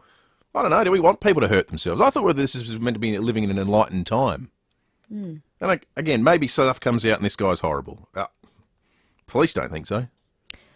Surely it ends there. No criminal investigation, nothing actually illegal happened. Well, I don't know. He's been found guilty by, the online sleuths, and that seems to be that's the currency of today, unfortunately. I put the call out slightly earlier about those who'd been to Port Lincoln, the Tunarama. Those who live in Port Lincoln would love to hear from you this morning. A text here, Mum and Dad took us kids in the early 70s. I must have been 6 or 7. All I can remember was watching Frankie J. Holden in his first concert, this texter's first concert. Excellent memory there of Tunarama. We mentioned Tunarama and Port Lincoln. I've never been to Port Lincoln. I'd love to go, and sadly I won't get to go to Tunarama now. It's been held annually in Port Lincoln since 1962 over the Australia Day long weekend. The event was made annual following the success of its first ever festival. The first one in 1962 attracted 15,000 people, which at that time was double the population of Port Lincoln. It was designed to mark the opening of the tuna season, promote the industry, which of course Port Lincoln is famous for. The tuna tossing competition. Contestants compete to see who can throw a 10-kilogram rubber tuna the furthest. That started in 1980. The men's tuna toss record has been set by Sean Carlin in 1998. He's an Adelaide Olympic hammer thrower. His throw of 37.23 metres remains unbeaten. The women's record, also unbeaten by a Commonwealth Games gold medal-winning hammer thrower Brooke Kruger-Billett, 2002. Her record, 21.25 metres. The festival celebrated its 60th event in January. It had been cancelled in 2021 and 2022 due to COVID. Here is some earlier reporting of the Tunarama Festival in 1988-1990 on 7 News. Port Lincoln's annual Tunarama may be a festival of fun, but its tuna tossing competition is taken very seriously indeed. And who wouldn't risk back injury to win a beautiful trophy like this? Presented, of course, by who else but the 1990 Miss Tunarama. So the Miss Tunarama contest was a feature of the festival right up until 2020. Then they canned it for the final 2 events.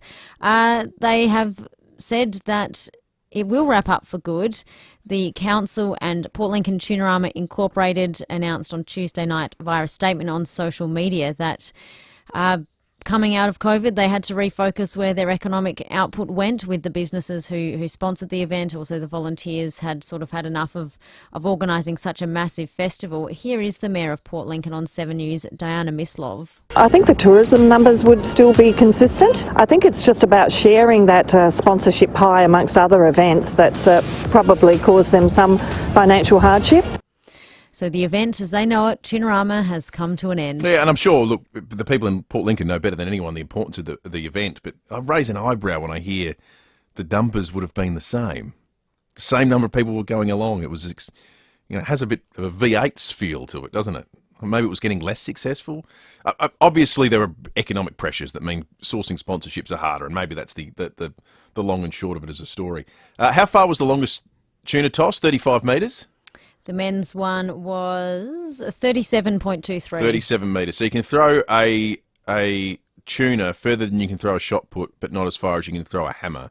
The hammer throw world record's 86.74 metres. The shot put world record is 23.356. How heavy is the shot put, though? So this is a 10-kilogram rubber tuna. Funny looking thing when you see people doing the full circle, swing their arms around like they're in the Olympics on the lawn in front of the ocean, and out flies a rubber fish. I'm just trying to find out. I can only find it in pounds. I'll find out the weight of it. 7.26 kilos. Right. The men's shot put is. Yeah, not dissimilar. So it's not dissimilar, but the tuna, maybe for aerodynamic reasons, goes significantly further. A bit awkward. I like seeing the vision of the people that aren't professional hammer throwers trying to do it. That's superb. Yeah, they stumble on the takeoff, I guess, or the lift off, or the throw off of the tuna. Well, Olympic throw competitions are in that sort of realm of things that everyone's seen, so you think you can do. and then you try to do it and you look absolutely stupid trying. We've got to have a 5AA listener who's attempted the tuna throw at some point in time, the toss. There'll be a prize in it for you if you contact us and say that you've just been in it, or that you've watched it, or you had to duck for your life because a tuna fish was coming straight for you. Please let us know, 8223 0000. Coming up next, we will check your traffic for the run-in. Then we'll hear from our sports show last night, Rowie and Timmy G. Thanks, Lucy. At Keswick this morning, car v pedestrian South Road near Richmond Road. Adelaide Airport, burst water main, Sir Donald Bradber Drive opposite the golf club, down to 40 with the lane closed. Slow for works at Modbury Heights, Grenfell Road near the Golden Way, speeds at 40 with the lane closed. And cameras, Main South Road, Old Ranella. And go on right now, Martins Road at Parafield Gardens. The King Living Winter Sale ends soon. Save up to 50% on selected Australian Design Award-winning furniture. Sale ends soon. Visit the King Living Keswick showroom today. Adelaide's most accurate traffic on 5AA. 5AA Mornings with Matthew Pantelis. Hello, Tony. Every 6 or 8 weeks or so, I put out an extra green bin. Yeah. I've received this letter from the Unley Council. Here are the fees for the extra bin. See, this is why we all hate councils, and they do nothing to help themselves in that regard. Get rid of them. Get rid of them. Exactly. Weekday mornings from 9. This is why councils get such a bad name, through BS like this. Pick up the bin, so what? On 1395, Adelaide's 5AA. Hi, I'm Wendy Perry from Sea to Valley Startups. Some of the best things in life begin as ideas. If you're a business owner or innovator in the Barossa, Clare, Mid-North or York Peninsula, you can bring your ideas to life with free coaching from Sea to Valley Startups. Turn your passion into a thriving business and unlock your potential. Find out how Sea to Valley Startups could help your venture. Book a free chat at seatovalleyStartups.com.au. Land has never been more valuable, so make the most of it. If you're building or live on a sloping block, get in touch with Paving SA about retaining walls. Paving SA retaining walls will not only reclaim your land, but they'll look good doing it. Paving SA will take care of everything too, from earth moving to council approval. For paving, retaining walls, earth moving and concreting, say g'day to Paving SA. pavingsa.com.au. Ahoy, me hearties! It's Barnacle Bill's Bounty Pack! Sumptuous butterfish, prawns and calamari, spring rolls, chips and tartare sauce, and a 1.25 litre Coke, all for just $28. The Barnacle Bill Bounty Pack won't cause a mutiny in your budget. Sensational seafood on a 1.25 litre Coke. Heave-ho into Barnacle Bill today for your Bounty Pack for only $28. Ha-ha! Fresh from the sea, he's gotta be Barnacle Bill. G'day, it's Baz from Fluorio Milk Company. Just wanted to make sure you knew that our milk only comes from SA dairy farmers. So make sure the milk you buy is only from SA dairy farms. Because you see, no matter how tough it gets out there, our dairy farmers always put you first. So let's support them. Look for Fluorio Milk Company products in your supermarket. 3 words make all the difference. Fluorio Milk Company. South Australian first and proud of it. Know the news with Adelaide's 7 News. Don't miss Adelaide's leading news hour tonight at 6 o'clock. 5AA Breakfast, Will Goodings and Lucy Loken. The Cherry Amoda 5, state-of-the-art driving from 33k drive away with immediate delivery. Visit Cherry Glen Osmond. 7:23 on this Thursday, which means the sun has just come up. And good news, tomorrow you can pop down to the Adelaide Central Markets. Will and I will be broadcasting there for Bastille Day, the French National Day. I'm very excited about. Come and say hello, grab a coffee, sit and watch our live show from the demonstration kitchen there on the Goodger Street side. We will be down there tomorrow morning. What's a bit of tradable information for our listeners, Luce? What's something they should all know about Bastille Day? A little fact. Well, it's France's favourite day of the year, obviously. It's equivalent to Australia Day. Yep. The French national anthem is the theme song of the Brisbane Lions. That's right. So if you walk around the markets and you're hearing the French national anthem, no, you're not hearing the Brisbane Lions theme song. It is the official French national anthem. French national anthem version sounds better. Totally does. Unfortunately, we are the pride of Brisbane town. Not quite the same as La Marseillaise. Yeah, it doesn't quite have the same hit. Don't worry, I'm sure we'll be giving it a run tomorrow morning. Let's check on our sport of the morning. $17 schnitty, Monday to Wednesday at the Albion Birkenhead Tavern, Excelsior and Lighthouse Wharf. You just know it's a Barrow Hotel. Rowie and Timmy G back this week from 4 o'clock. Last night they were joined by Thunderbird stars Hannah Petty, the captain, and Matilda Garrett in studio with the Suncorp Super Netball Championship trophy itself. It's been a big few days for the Thunderbirds, and you'll hear it in this little audio clip. We are blessed. The Thunderbirds are the 2023. Oh, they're crying. They're in. Our captain Hannah Petty and star defender Tilly Garrett were the champs. Congratulations, ladies. Thank you. I'm so sorry. If I had $1 million, I would bet that you'd get 3 votes off court. That was one of my questions. Who's best on off court? But we've already found it out. No, it's not even You her. look like crap. Wow. No, I'm joking. That's probably true. There's an old song by an artist called Bonnie Tyler. You sound very, very similar to her. Yeah. It's a heartache. Yeah. Should start a record. Wow. Well, we better throw to Hannah. How's your voice? Skipper, well done. Completely fine. Yeah, wow. How good? I can't believe it. It's unreal. Yeah, no words. It hasn't sunk in yet, but I'm just so proud of the girls and the team. 10 years ago, you won. Haven't played finals since. 5 years ago, stone, motherless, bottomless last, never won a game to win it. To not only that, to beat the Swifts in 4 weeks, twice in overtime. It was spine-tingling just watching. Thank you. Thank you. It was too close for my likings. Yeah. And I think you're going to have to take this into Yeah, gee whiz, Hannah. But you're captain. I know you got to carry a heavy load, but this is ridiculous. I thought you would be the only one that would be good. I should have picked wiser. Wow. Big few days for the Thunderbirds. Well-deserved celebration, I think, and pleased to see that they will be back in the Entertainment Centre next year and with the Suncorp Super Netball Grand Final as well. There'll be a massive home crowd there to watch it next year. Let's hope the Thunderbirds are in it. But I think off the back of this year's turnout, those who travelled to Melbourne, I think next year will be a sellout. Have you ever lost your voice because you celebrated something so hard? No. I've had nothing to celebrate that hard about. Yeah, I was going to say, that from Matilda Garrett is an all-time performance. I wonder do any of our listeners ever lost their voice because they've celebrated something so hard? Like, I think there's no better sound than someone who has no voice purely because they've been so happy about some great achievement for a period of about 4 days, and they've clearly sung 500 songs, and they've been venues with people that they've had to shout to hear each other, and the celebrations have been, it's something worthy enough to go on for about 3 days, and no human voice was meant to be able to deal with that. That's superb. Oh, good on them. That's the sound of victory. She'll have a lovely... Sounds like this. Yeah, she'll have a wonderful off-season if it started like that. She needs to recover. Rowie and Timmy G back from 4 o'clock tonight. Coming up after 7:30, we're going back in time with Michael Smith's Flashback from 7 News. Also, Bruce Jitte on the working from home. He's, of course, the head of the Property Council here in South Australia. He's got some thoughts on how it will impact our CBD businesses. And later in the morning, John Blake, Tom Doedee of the Adelaide Crows in studio, and chatting with Dr. Sean Jackson after 8:30 about a world-first stroke trial happening here in Australia. 6 hospitals are taking part. The Royal Adelaide will be one of them. All that and more after the 7:30 news. Warm up cheaper with Cheapest Chips Winter Warmers.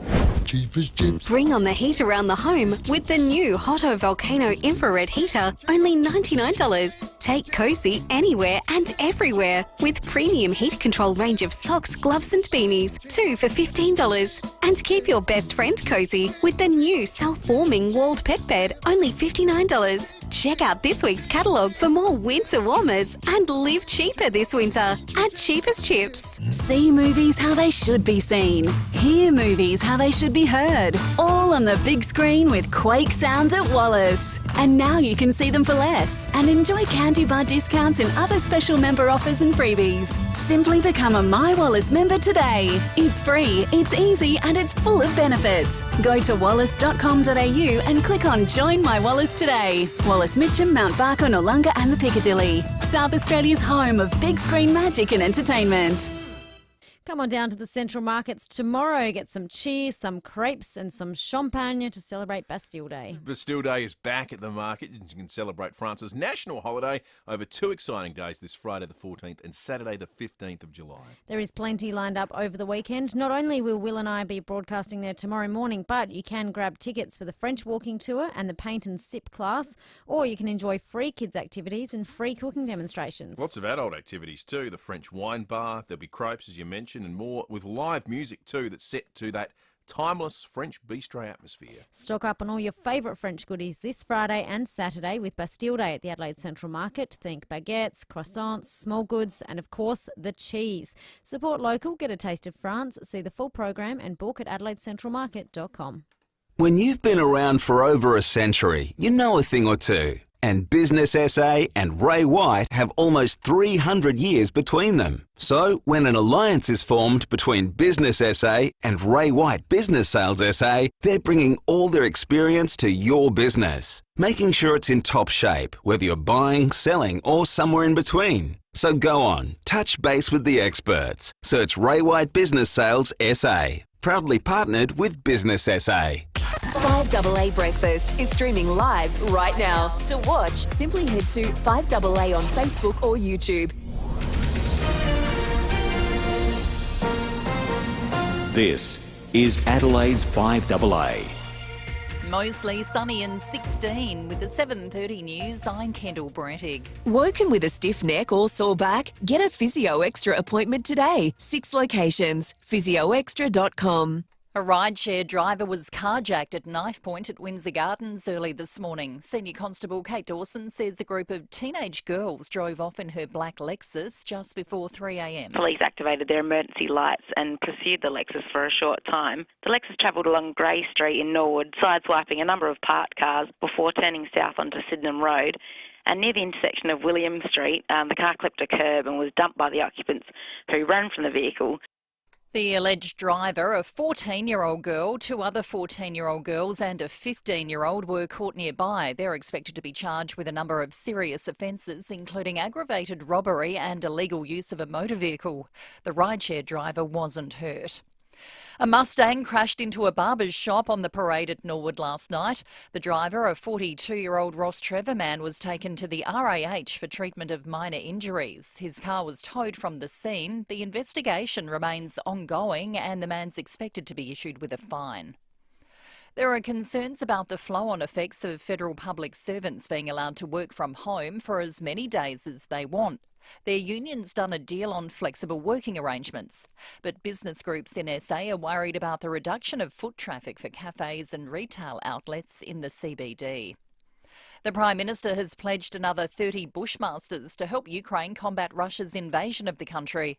The fresh donation of protected mobility vehicles takes the total number of Bushmasters given to Ukraine to 120. Anthony Albanese says Australia will continue to support the war-torn country. Australia will continue to stand with Ukraine for as long as is needed.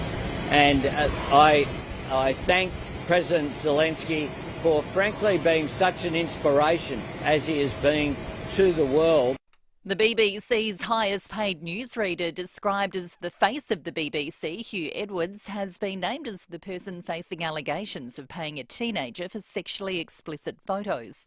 His wife has issued a statement saying he's being treated in hospital for serious mental health problems. After more than 3 decades of marriage, WA billionaires Andrew and Nicola Forrest have confirmed their separation. Journalist James Thompson says they've stressed the split won't affect their companies. They've said that there's no impact on the operations, control or direction of Fortescue, which is the big listed company that they control, or their private vehicles, Minderoo and Tatarang. But it's big news. I mean, this has been a sort of obviously a power couple over there in Perth. And the Tunarama Festival, the unique Port Lincoln annual event which celebrates the tuna fishing industry, has been canned. After more than 60 years, the event's having trouble finding sponsors and volunteers, so it's been put on ice. Port Lincoln Mayor Diana Misloff says it's a big loss for the town. Well, it was our premier tourist event. You know, the festival attracted a great number of travellers to Port Lincoln, a lot of international recognition as well. So we had Japanese film crews here, all sorts of people from across the country. The impact to our economy will be, very substantial. Now turning to 5AA Sport. Get 10-year warranty and 10 years capped price servicing on the new Mitsubishi Outlander at Agostino Mitsubishi. Here's Tom Wren. Thank you, Kendall. Footy first, and Port Adelaide's players will hit the track later this morning with skipper Tom Jonas a big chance to return. That's ahead of the Powers clash against Carlton on Saturday. The Crows will also name a side to take on GWS later tonight. To cricket now, Australian all-rounder Michael Neser has sent a timely reminder to Test selectors he's a viable option for the fourth Test. That's after smashing an unbeaten 176 not out for Glamorgan in a county game against Leicestershire. As Neser steps back and smashes one into the grandstand for half a dozen. And that reaches his 150 off 181 balls. Now, Neser is a part of the Ashes squad and was released to get some match play in. He certainly didn't disappoint. Coming in at number 9, the 33-year-old helped his side reach 9 for 403 after crashing to 7 for 93. Meantime, Australia's women have lost a third straight match to England, going down by 2 wickets in their ODI clash, meaning the Ashes series is now all square at 6 apiece with 2 one-dayers to play. Queensland has gone down to New South Wales 24-10 in Game 3 of Rugby League's State of Origin. Maroons coach and Melbourne Storm great Billy Slater says it's bittersweet to be celebrating the series win after a loss. It is a strange feeling. It's hard to look at it as a collective at the moment, but I think in time we'll certainly look at it as a series, not a disappointing Game 3. And Daniil Medvedev has won a thrilling 5-setter against Chris Eubanks to advance to the Wimbledon semi-finals. And that's the 5AA Sport. Now to the traffic. Good morning. She's pretty quiet in school holidays at the moment. Do have a burst water main to look out for at the Adelaide Airport. South on a rapid drive opposite the golf club there. She's down at 40 with the lane closed. Starting to build South Road at Thepperton. Slow for works at Windvale. Lane closed there too. The Grove Way near Surrey Farm Drive. Got speeds at 40 at the moment. And look out for cameras main South Road, Old Ranella, and Martins Road at Parafield Gardens. A massive $1 billion could be yours with the USA Power Lotto. Hurry. Draw closes in less than 2 hours. Grab your tickets now at lotteryoffice.com.au.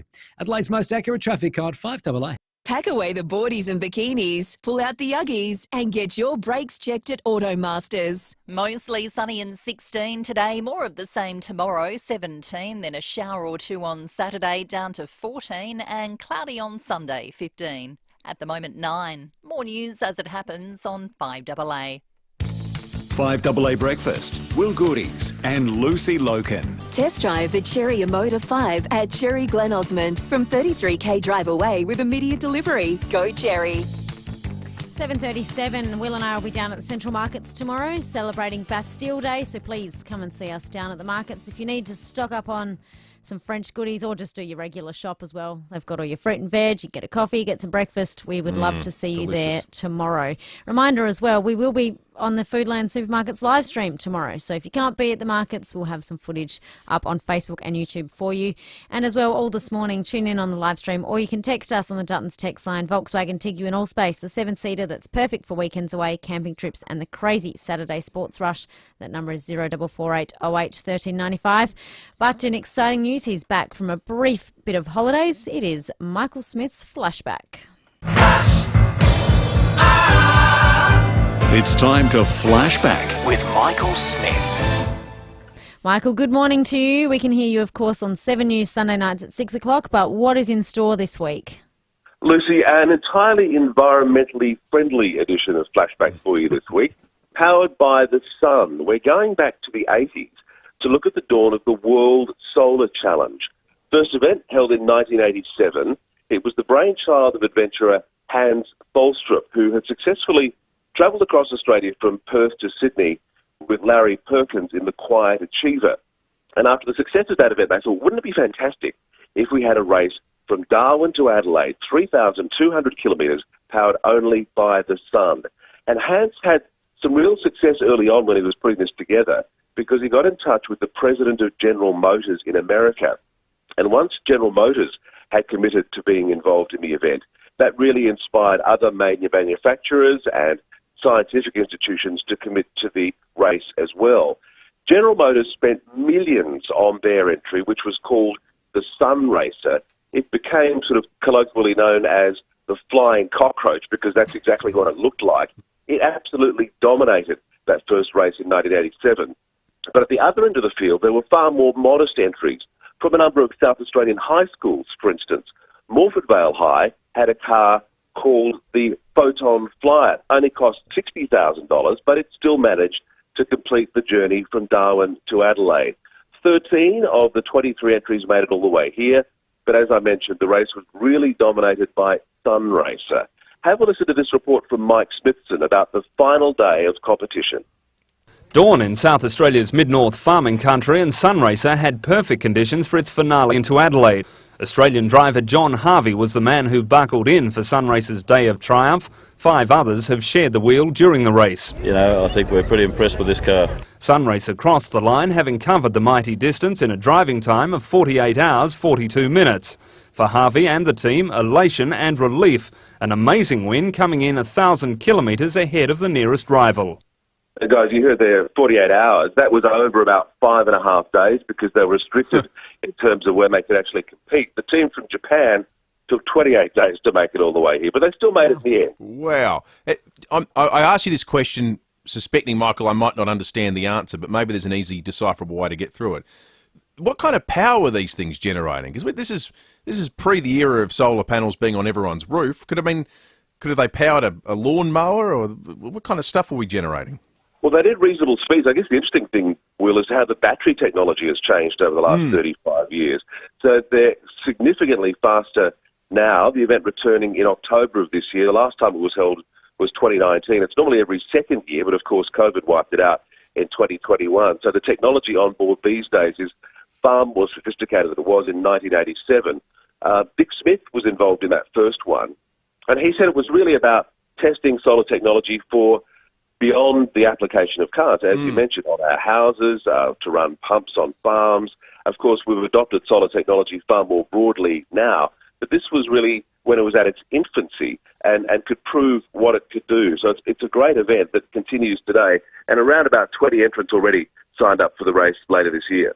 So the Photon Flyer, the high school project, what's that now, 36 years ago? So yeah, well, that was interesting because it not only were the physics students at Morford Vale High involved, but they had kids doing technical trades involved, and even the music class wrote a theme song for the Photon Flyer. Goodwood High was also involved then, so it was nice to see a real commitment from South Australian students, as well as the millions being spent by some of the global car companies to take part in that initial event back in 87. Superb, Michael. Thank you. Looking forward to seeing it on 7 News on Sunday 9. Thanks, guys. So I'm just doing the maths, Lucy. So you're 17, year 12-ish, in 1987, so 36 years ago. You're 53-ish now if you worked on the Photon Flyer. I wonder if anyone from Morford Vale High is listening that might have memories of working on the or writing a song in the music department. Gee, we'd love to hear from you. I'd love to hear the anthem. Yes. The Photon Flyer anthem could be the new David and Will theme song. I think it could be. If it was up to scratch. Yeah, we move about as quickly as the 1987 solar panel car. Please call us 8223 if you were involved in the solar challenge back then, 36 years ago. We'd love to hear your experience. Just a reminder for those who usually tune in at this time for Mitre 10's own Matt Abraham. He is on the sick list, so we'll catch up with his state politics spin next Thursday. We are moving the conversation now, though, to something we've been chatting about all morning, and still love to hear from people who are experiencing this at the moment or used to work from home and are now back in the office. We're welcomed by Bruce Duedee, the Executive Director of the Property Council here in South Australia. Good morning to you, Bruce. Good morning. Now, what are your thoughts with working from home? Obviously, you've had a close look at what it means for CBD businesses coming out of COVID, but the talk about public servants being fully allowed at home, I don't know. How does that sit with you? Oh, it's extremely uncomfortably, not just for me, but I would say the entire business community here in South Australia. If we were to follow the precedent set by the Commonwealth, it would definitely be a death knell for the CBD. The Premier said on multiple occasions that, he's a pro-business Labor Premier. He's said that on many occasions, and in vast parts we've seen that since the Malinauskas government has been elected. But we would seriously caution any thoughts the state government here would have in following that Commonwealth lead. Would we be disproportionately affected here in Adelaide, Bruce, do you think, given the proportion of public servants that we have that make up the workforce of the CBD? Undoubtedly. It would be a death knell for thousands of small businesses. The cafes, the restaurants, all the things that we love about Adelaide's vibrant CBD would be gone in one fell swoop. It would be, as significant as elements of COVID without the health challenges. That's what it would do to South Australian businesses. The Productivity Commission wrote a report called Working From Home late 2021, so not as much evidence available then as we do have now. But there's a section on the impact on CBDs, and it's kind of hopeful insofar as they conclude this. The second round effects of declining office rents will limit the exodus of firms from the CBD and could attract new entrants. So they say, yes, there'll be people who don't know office space anymore and move, but as rents go down, there's a floor that means there'll be a whole host of other businesses that see the benefits and can come in. Are you seeing any evidence of that 2 years later? No, what we're seeing is a flight to quality. Our office market report shows lower-rated buildings are seeing a higher vacancy rate than your premium and A-grade buildings. There's still high demand for the premium and A-grade buildings and much lower demand for business to take office space in lower-grade buildings. But it's not just about the rent returns, etc. It's also about the culture. What sort of culture does a workforce have that never sees each other? And what sort of culture and what sort of vibrancy does a CBD have when no one's in it? I mean, yes, everyone's talking about increasing the residential population of the CBD, and that is undoubtedly something that could happen. But there's no point talking about all of that on one hand and considering allowing the public service to work from home on another.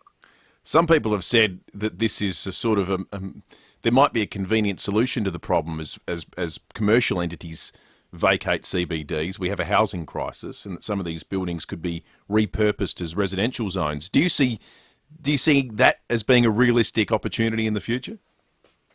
From all our deliberations and talking and consulting, it is much more difficult than what people may imagine. Right. The National Construction Code makes it very, very difficult. The number of fire escapes, sprinkler systems, things that are required, wet areas, ceiling heights.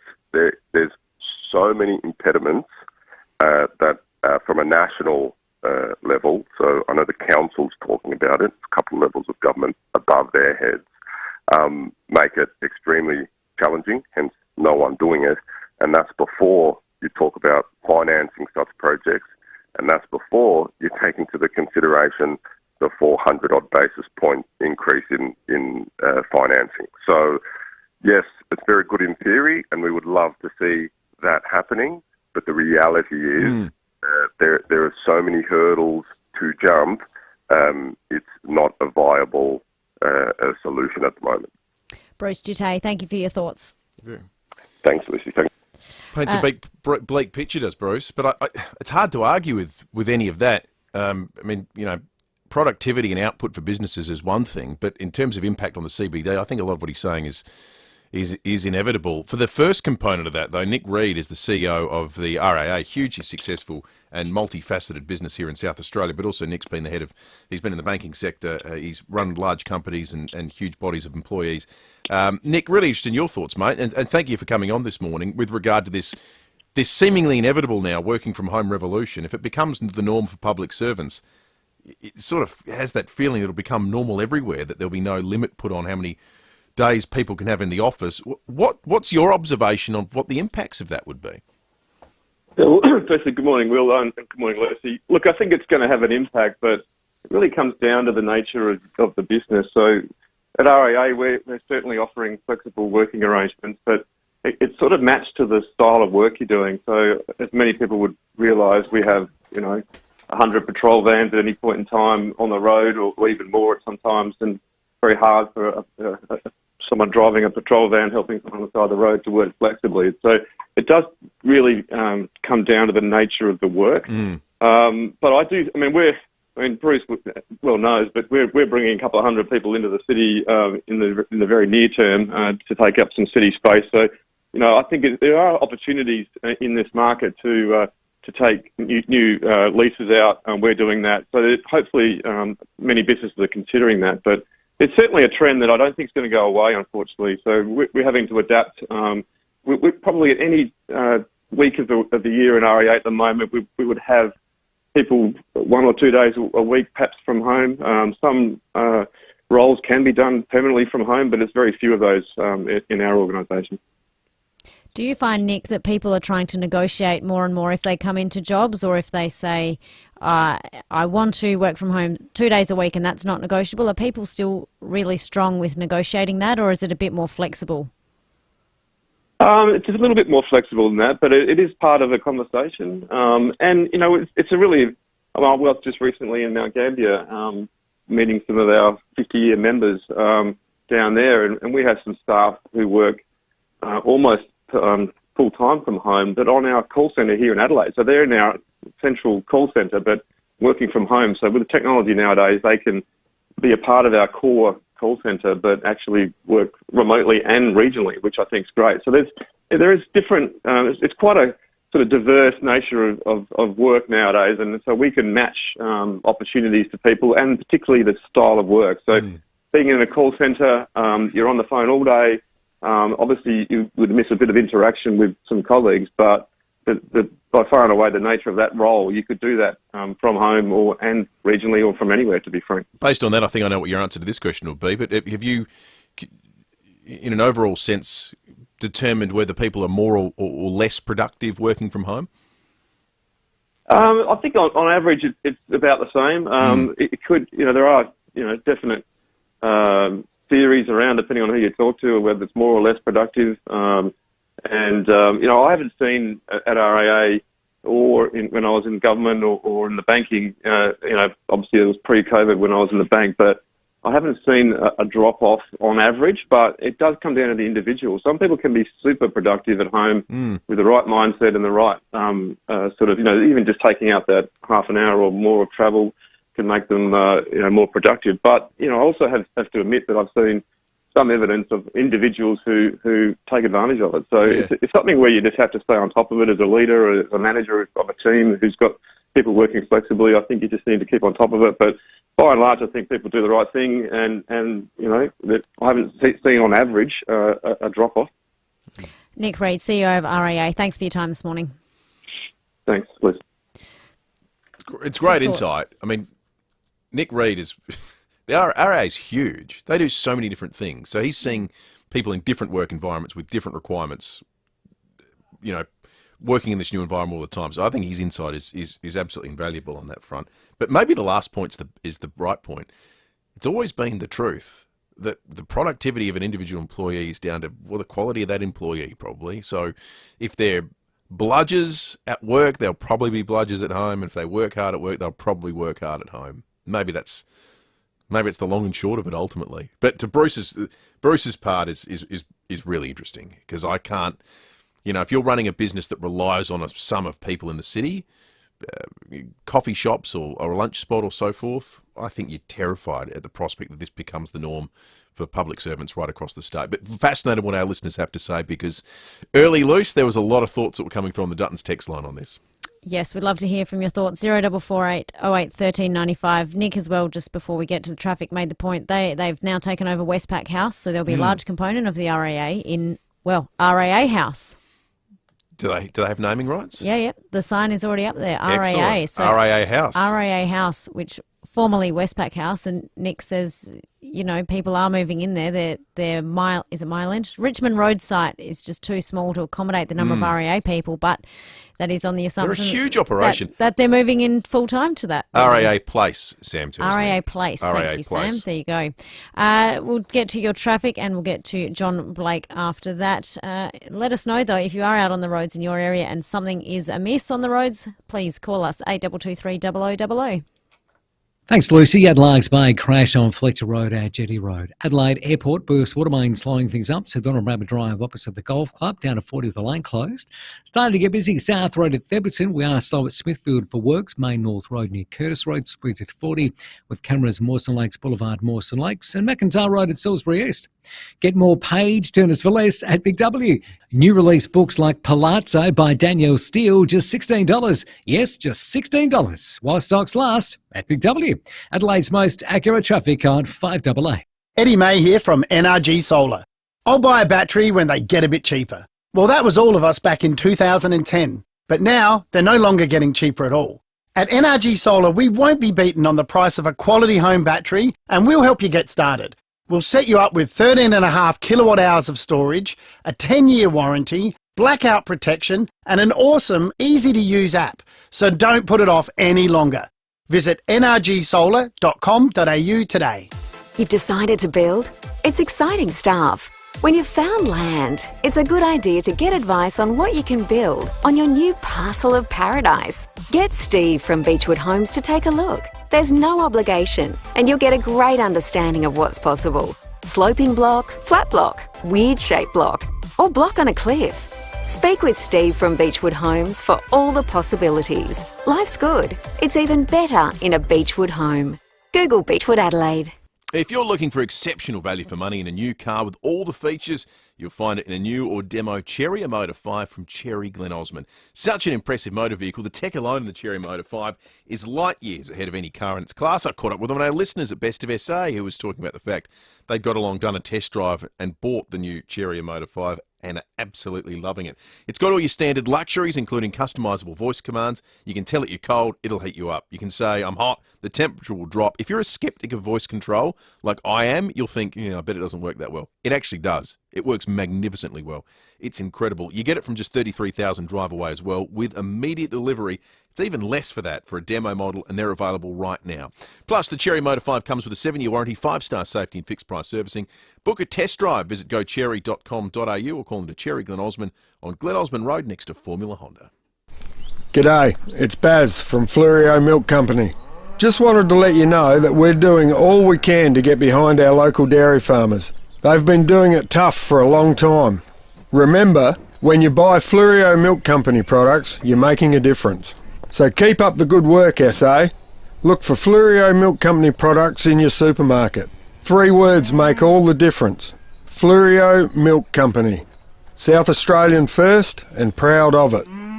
5AA Breakfast is streaming live right now. To watch, simply head to 5AA on Facebook or YouTube.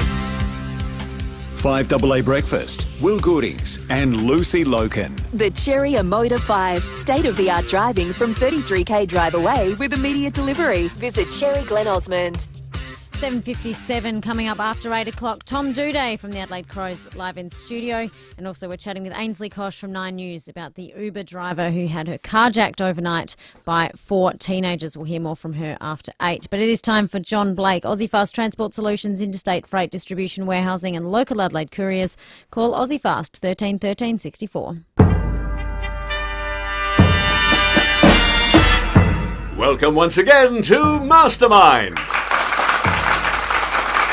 Could we have our first contestant, please?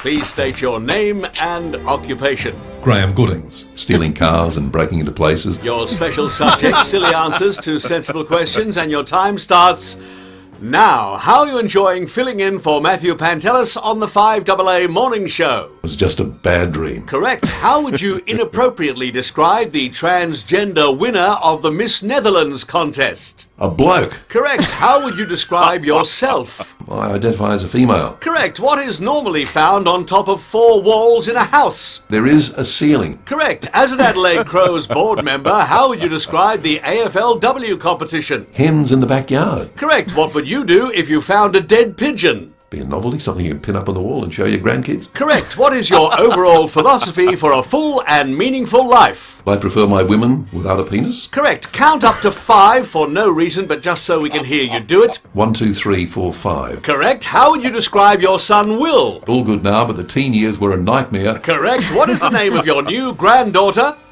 I have to hurry you. I can tell you, if I'm not... if not mistaken... yes, I'll need an answer. Rosie? Correct, and after round 1, you have a perfect score. Join us again next time for Mastermind.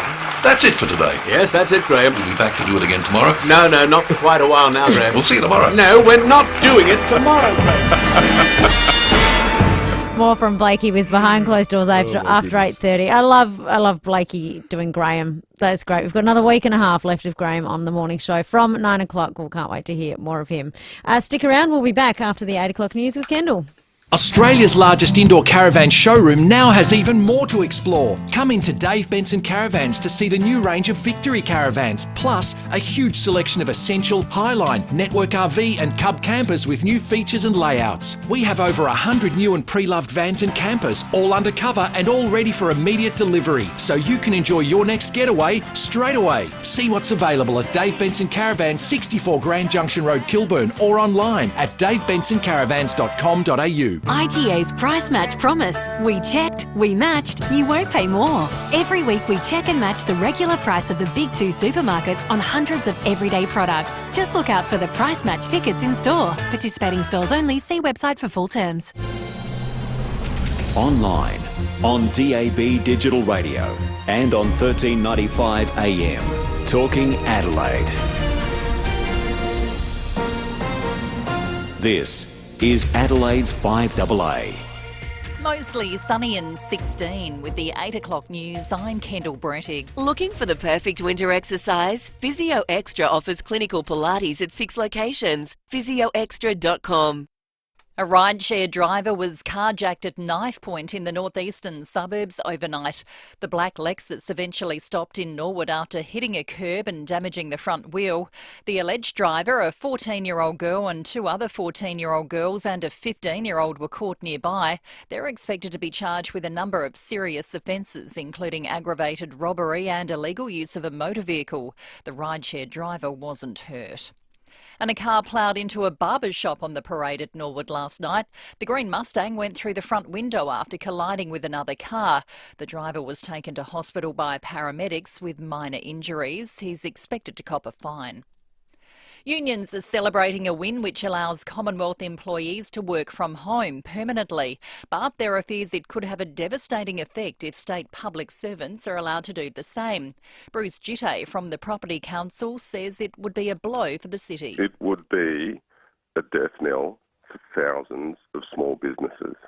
The cafes, the restaurants, all the things that we love about Adelaide's vibrant CBD would be gone in one fell swoop. It would be, as significant as elements of COVID without the health challenges.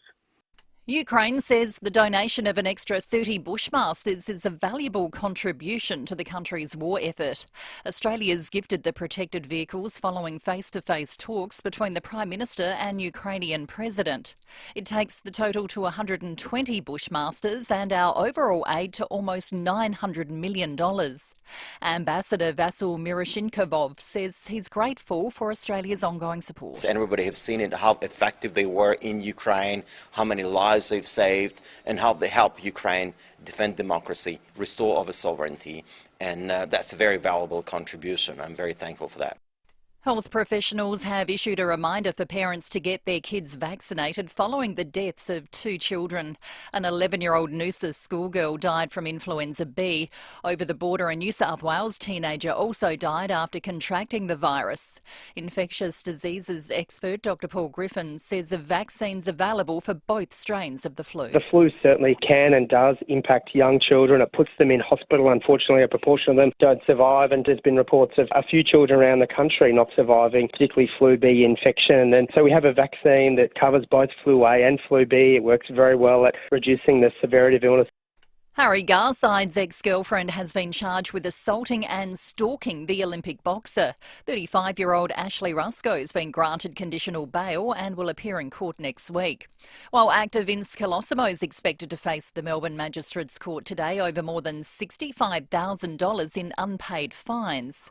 The Underbelly star is being chased by Fines Victoria after revelations he has more than 160 outstanding fines. The nominees for TV's top honour, the Emmy Awards, have been announced, with one drama dominating. Here's US correspondent Alison Petrowski. Succession picked up 27 nominations, including Australian Sarah Snook for Best Actress in a Drama for her role as Shiv Roy. Her castmates Jeremy Strong, Kieran Culkin and Brian Cox all nominated for Best Actor, with Succession up against The Last of Us and The White Lotus for Best Show. The awards are scheduled to take place in Los Angeles on September 18, but could be postponed due to the ongoing writers' strike. Meantime, executives from major TV and film studios are in last-ditch talks today with the Actors Union to try and prevent an actors' strike with a midnight deadline looming. It would be the first time since 1960 that the two major unions walked off the job at the same time. Now turning to 5AA Sport. Get 10-year warranty and 10 years capped price servicing on the new Mitsubishi Outlander at Agostino Mitsubishi. Here's Tom Wren. Thank you, Kendall. Footy first, and former Adelaide captain Rory Sloane says he wants to play on next year. The 33-year-old is preparing to play his 250th match against GWS on Saturday night, and he's told Rowie and Timmy G he wants to play on. Yeah, I certainly feel like I'm at a great level. My body feels great. I feel like I'm playing very solid footy, and I can't wait to be a part of it. But brilliant. Yeah, I'll keep playing for as long as I can, mate. To cricket, and Australia's women are in a real fight to retain the Ashes after England won yet another nail-biter, this time claiming a 2-wicket win in their one-day clash in Bristol overnight. And the gift, the scream, the celebration, the Ashes remain alive. Audio thanks to 9, chasing 264 to win. The home side chased down the target with 11 balls to spare. The series is now all square at 6 points apiece with 2 one-dayers to play. To tennis, former US Open champions Carlos Alcaraz and Daniil Medvedev have both advanced to the Wimbledon semi-finals for the first time. Alcaraz beat Holger Rune in straight sets, while Medvedev got past Chris Eubanks in 5. And there was plenty of action on the women's side too, with Ons Jabeur outlasting defending champion Elena Rybakina in 3 sets, while Arina Sabalenka steamrolled Madison Keys in straight sets. Briefly, elsewhere, New South Wales has avoided an Origin Series sweep after winning Game 3 against Queensland in Sydney last night, 24 points to 10. Jasper Philipsen has won a 4th sprint stage at the 2023 Tour de France.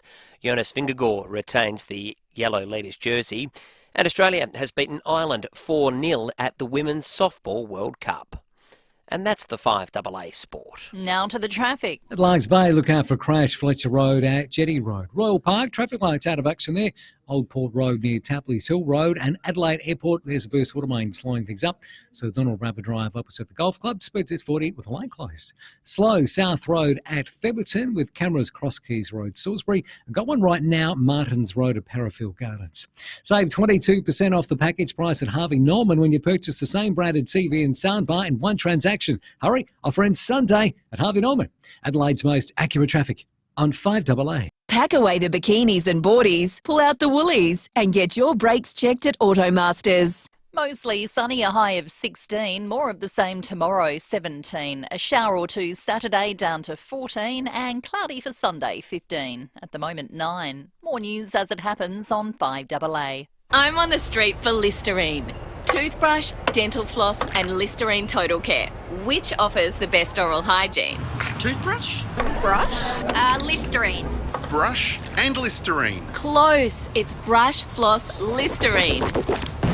See, Listerine's 5 times more effective than floss at reducing plaque above the gum line when used for 12 weeks consistently. Cool. Any freebies? Do the disclaimer first. Listerine Total Care. Use only as directed. 5AA Breakfast is streaming live right now. To watch, simply head to 5AA on Facebook or YouTube.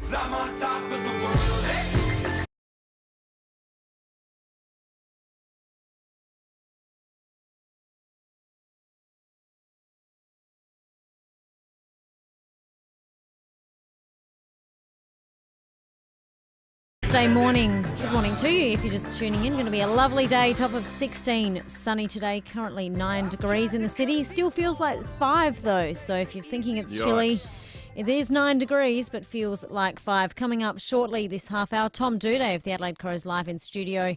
Walking without crutches again this week. We'll hear how his rehab is going from his ACL surgery. Then after 8:30 today, we're chatting with Dr. Sean Jackson about world-first clinical trials that will happen here in Australia for promising new anti-clotting strokes.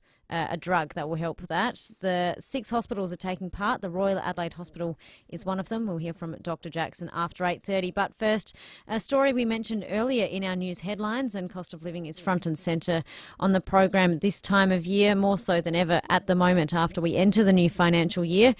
Food purchasing is high on the agenda list at every discussion, and we welcome to the show the CEO of the Food Centre located at Jepps Cross, James Chapman. Morning, James. Good morning, Lucy. How are you today? Very well, thank you. Now, good news for you guys. You're getting a $233,000 funding boost from the state government. Is that right? That's correct. It's great news for the local community, actually, more so than the food centre. So what is it? Where exactly does that money go?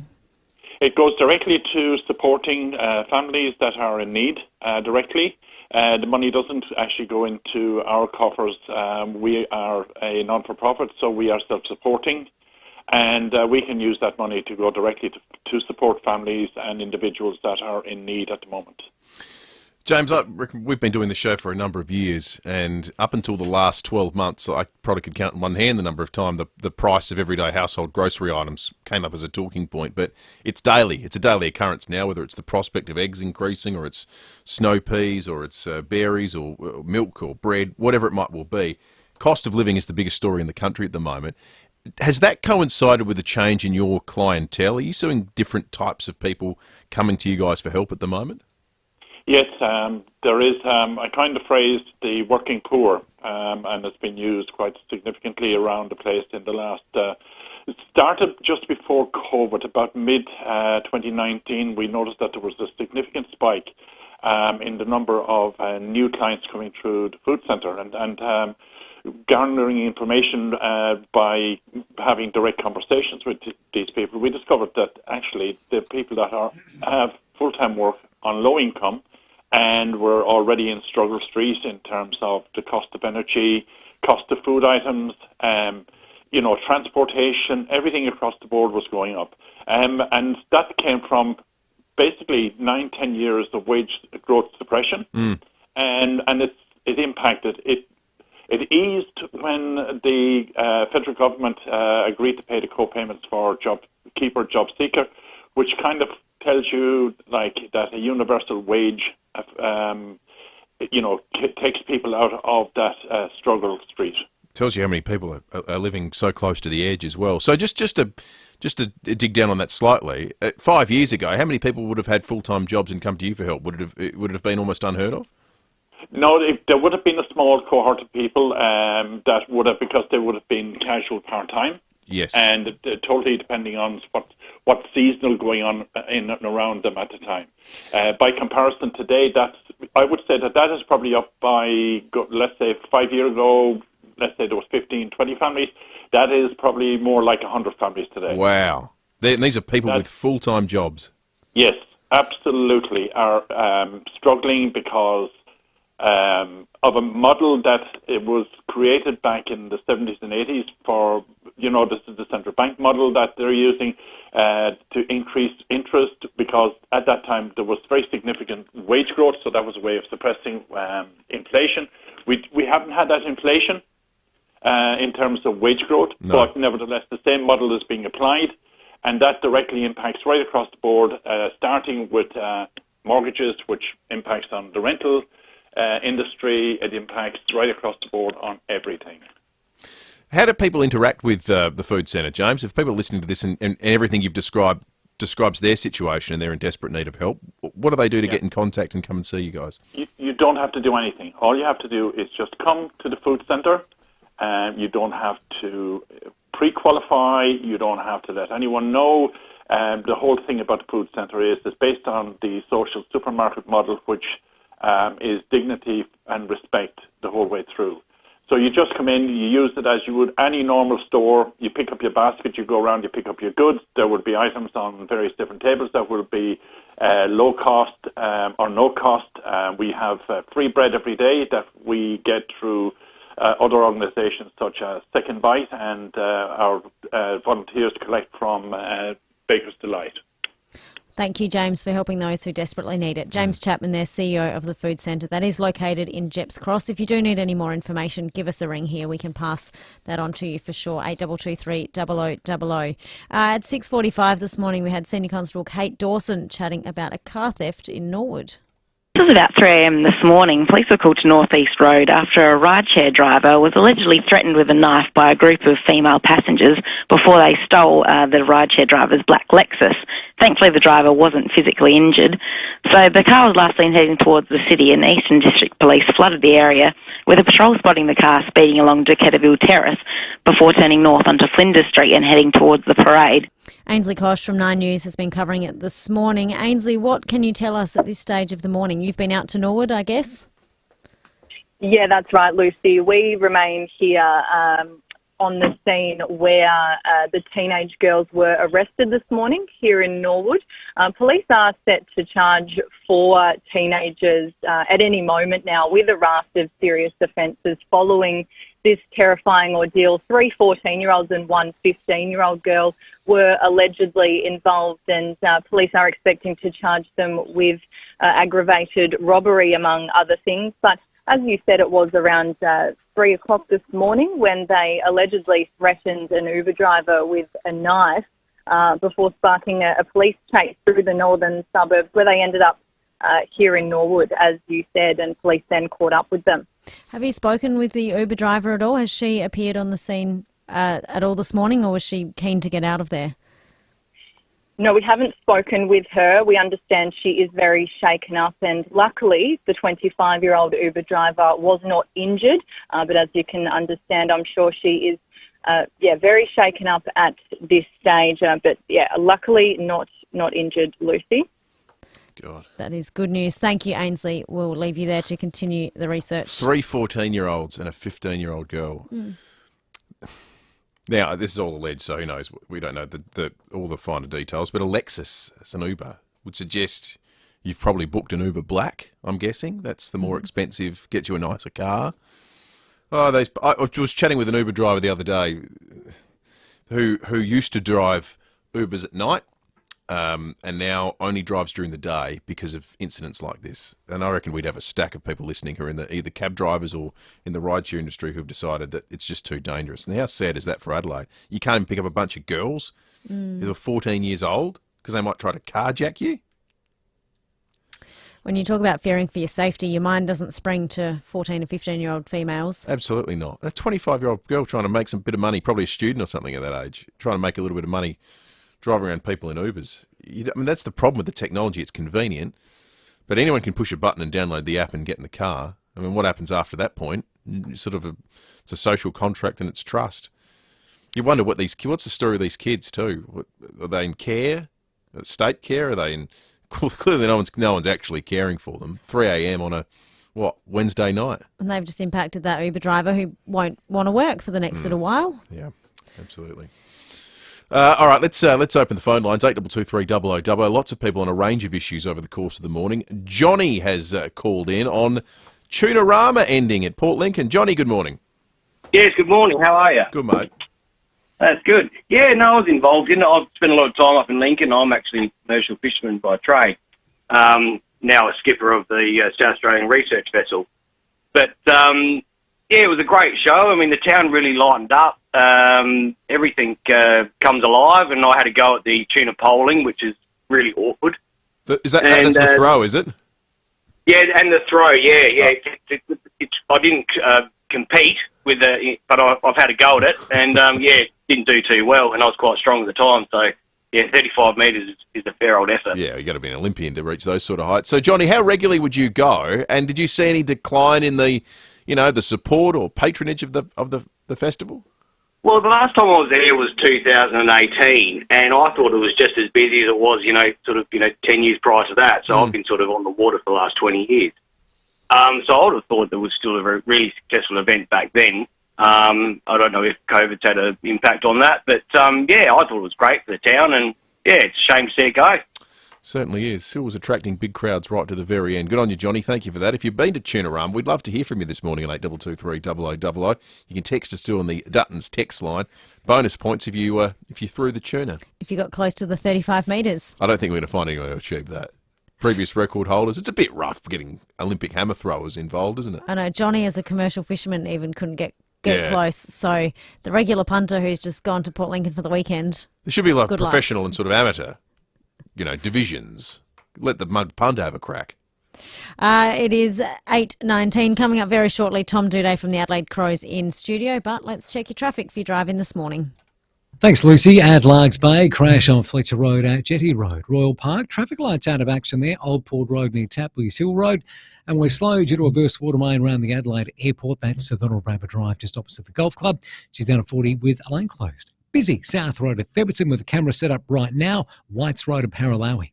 Right now at 40 Winks, get any size mattress at the price of a single, plus and double Qantas points. Limited time only. Exclusions and T's and C's apply. 40 Winks, serious about sleep.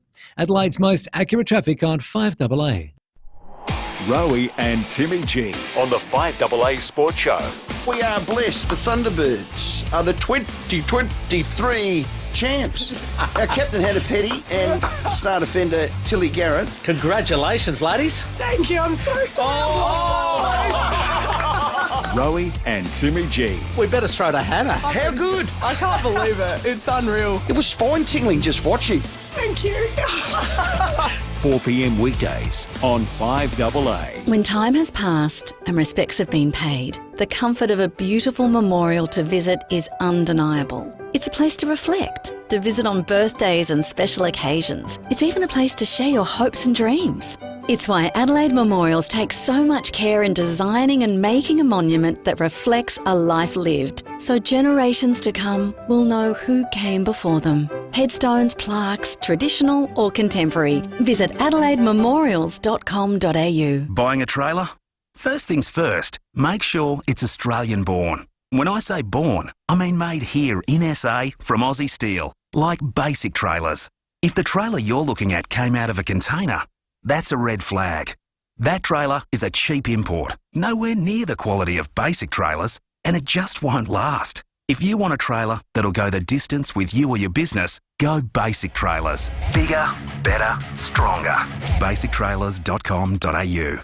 Cheese, crepes, champagne, that's terrible. Champagne, merci beaucoup. Yeah, I was going to correct you. I thought it was really bad.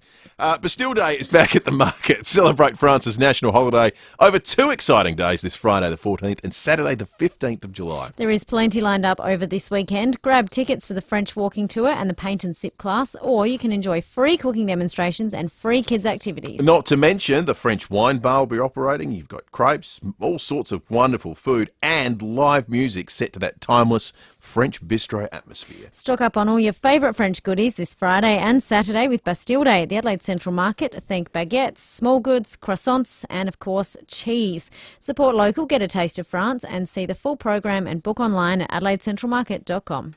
SEW Eurodrive is a global designer, developer and manufacturer of drive technology. Our comprehensive range of product solutions include high-efficiency electric motors, industrial gear units, motor controllers and more. Combined with our standard of engineered solutions, after-sales technical support and service, we can swiftly deliver the right drive to suit your application. Visit sew-eurodrive.com.au. SEW Eurodrive, driving Australian industry since 1982. Know the news with Adelaide's 7 News. Don't miss Adelaide's leading news hour tonight at 6 o'clock. 5AA Breakfast, Will Goodings and Lucy Loken. The Cherry Motor 5, state-of-the-art driving from 33k drive away with immediate delivery. Visit Cherry Glen Osmond. 8:23 on your Thursday morning. We welcome in studio Tom Doedee from the Adelaide Crows, all thanks to Leader Computers, Australia's largest Australian-owned PC manufacturer based right here in Adelaide. I'm the dude, so that's what you call me, you know? That or his dudeness or duder or, El Duderino if you're not into the whole brevity thing. On 2 legs, no less. I've been away for a couple of weeks. This is like a miracle recovery. Dude, good morning to you. Good morning. That's a nice thing to wake up to, isn't it? You're like you could play this weekend. That's my assessment of seeing you walk in. I threw my hand up, was turned down pretty quickly, but I mean, it was worth a shot, wasn't it? How's it feeling? Because obviously to see you walking around now, you wouldn't know. Yeah, it feels good. We're sort of taking a 2 steps forward, 1 step back approach, so we're pushing it pretty hard early to then rest it up on my days off. But in terms of step ups, wall sits, all that sort of stuff, like pretty well progressing ahead of schedule. So all looking good at the moment. Does it hurt? Are you still in pain? Yeah, because of the way we're pushing it. So like I sort of, during gym sessions and stuff, it just fatigues, and then once I finish those sessions, it sort of starts to seize up a little bit and get a bit achy. But get through that, sleep, wake up the next morning and feel good. Could have used you on Sunday. Yeah, it would have been nice to be out there. I've said that before. I said it last week. The worst part of watching is knowing you can't have any influence on the game, especially when you're in a different state. But it was one of those ones where you look at it and you just think if we just do a few things right in that first quarter and don't give them that lead, we probably could get the chockies because of the way we finished. But they're a quality team, and when you give them any sort of sliver of hope, especially when they want to use the corridor, it's pretty much game over. Go full pundit for us then, because every mug watches the Crows at the moment and says, well, the discrepancy between home and away form suggests there's some psychological issue, travelling, or there's some impediment there. Is there any truth to that, or do you look at it and go, actually, no, there are sort of real on-the-day footy reasons why we've dropped these games, and they just happen to be away games?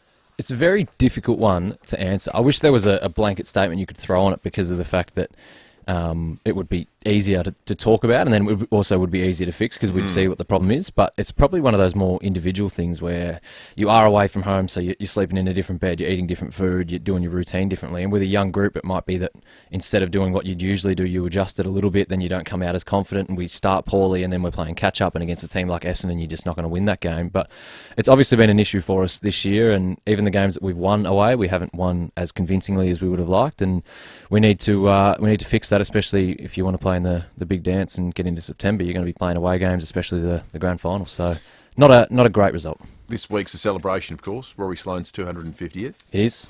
When people ask you about Rory Sloane, is there a story you tell that sort of explains what it was like coming to the club? He's a legend of the club. Yeah, I think early on, everyone knows the sort of on-field warrior, head in the hole sort of player he is. And then when I first got to the club, I just didn't realise he's like that all day in terms of training. Every training session he does is just at 100%. He doesn't take a day off in that regard. But then I used to think he was almost like superhuman in the sense that he's just eternally positive, and it's something that people you can see that in the way he does media and the way he talks. He's always just a happy person who is always happy to sign an autograph or get a photo and whatnot. But he's like that even with we have a long flight to Perth and we get off the plane. Everyone's just 4-hour flight, like get on the bus, and he's just like yabbering away, and then we get to the Oval and everyone just dawdles out there, has a stretch, feel like you're a 50-year-old man, and he just pings out there and just zings around, does a lap of the square stuff. And he's always been like that since I got to the club in my 8 years, and I think that's a lot of mindset for him. As much as his body's allowed him, it's much mindset, and that's what's got him to 250 games and been able to play in this system for 13, 14, 15 years now. Any pressure on him, you think? I mean, Tech said a pretty reasonable 250th. If it's not, he probably needs 40 and 3 to get to that, and I'd say that's probably the floor, really. Yeah, that's right. Maybe That'd be 50. par. Par. So I've been watching a bit of golf lately, so I do get that golf terminology. But yeah, I would say 40 touches minimum, Sloaney, and if not, I'll be disappointed. You've a couple of weeks into the recovery. Do you find you throw yourself into something now? Is there anything you've just into the middle? You reckon? Like have a midfield? I would. I mean, in a football sense, you could have a crack playing in the middle. But just generally in terms of interests. No, I've just been. I think I'll look at more towards coaching later on in terms of that sort of stuff. at the moment, it's still pulling up pretty sore, the knee from a big day. And if I'm coaching and walking around for 3 hours pre-game, post-game, all that sort of stuff, it's probably not the best thing for my recovery. But I've used this bit of time to actually just do life admin that you always forget to do. Like I just, your finances and that sounds miserable. Booking things. It's You're been making miserable. this knee sound even worse. But yeah, I know. I wish I didn't do it, obviously, for that reason. But no, I just looked at it and went, they're those things you put off so regularly. Everyone does it, and you're just like, oh, why haven't I done that? Why haven't I done that? Oh, I'll do it tomorrow. I'll do it next week. I just got to a point where I was like, I'm just going to put some ice on my knee, sit down, and just sort this all out. And so I just spent 1 day and 2 days and 3 days, and it just turned into like a month of sorting my life out, which sounds boring, but it's one of those ones I look back and I'm like, geez, I'm glad I ticked that box. Yeah. Good feeling. You got it done. I mean, I've watched a ton of movies. I'm not saying I've been locked on the whole time, but it's been good. Your Oscar predictions are legendary. In fact, I think, what did you get only one wrong in the major categories last year? Or did you get none wrong? No, last year I wasn't. Last year wasn't my best year, so we're going to pretend you didn't say that. We're going to go back to 2021. We'll edit that out. Yeah, and that was a great year. Great year. I think I got 3 wrong for the whole day. So Emmy nominations have come out overnight. You're a bit of a TV expert as well. It's hard to sort of the crossover, the difference between TV and movies these days. It's never been more narrow. Have you had a look? I haven't, but I do know Succession did well. Yep. And I would just give Succession the award for everything. Every award. Pretty much. I think it had 50% of the entrants in.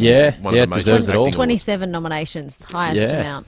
Jeez, there wouldn't be that many more awards, would there? There'd be like 30 awards total. It probably just didn't win like Best Short or Best Comedy or something. But yeah, Succession, Better Call Saul's been great. But yeah, I'd be if Succession doesn't win majority of the main categories, I'd be pretty disappointed. Yeah, I think it's the best show of the last 10 years, and it's a cracking finish in terms of that final season and the final episode. So absolutely superb. How's Lenny going? I know you've got an active dog. Yeah, can you incorporate him into your rehab at some point, or is that the cardio side of things still? No, still relying on others to take him for a walk. But he pretty much just looks at me all day. I'm sitting on the couch icing my knee or doing the life admin stuff. He just looks at me like, "Are you serious, mate? Like, let's go for a walk." He's gone, "What's happened here?" Yeah, I tried to explain to him how an ACL works and knee reconstruction, but I don't know, it didn't seem to go too well. I gave him some chicken whilst I was doing it, and he was just happy to eat the chicken. But he looks at me pretty much all day, every day, and just goes like, "Can we do something? Can you just stop sitting on the couch?" And so I just throw the ball for him for 5 minutes, and then he goes, "This is boring," and lays down and falls asleep. So he's less energetic than what he was, but I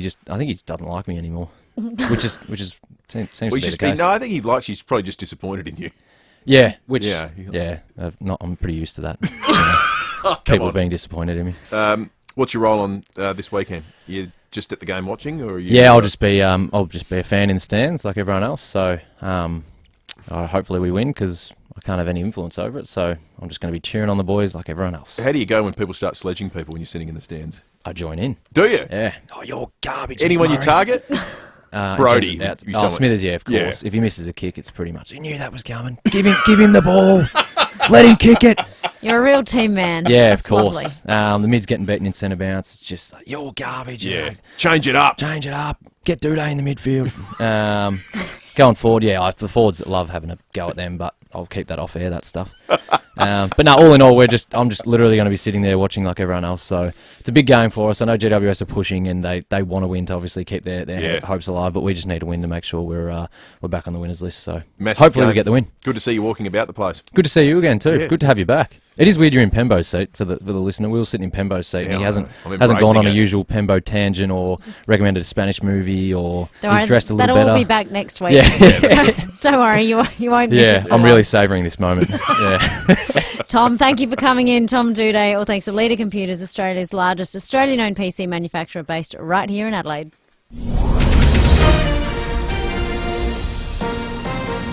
This is Adelaide's 5AA. Mostly sunny and 16 with the 8:30 news. I'm Kendall Brentig. Woken with a stiff neck or sore back? Get a Physio Extra appointment today. 6 locations. PhysioExtra.com. 4 teenage girls have been arrested following a carjacking in Windsor Gardens this morning. Just before 3 a.m, police were called to North East Road after a rideshare driver was allegedly threatened with a knife by a group of female passengers before they stole her black Lexus. It was pursued for a short time, sideswiping a number of parked cars before hitting the curb on Sydenham Road.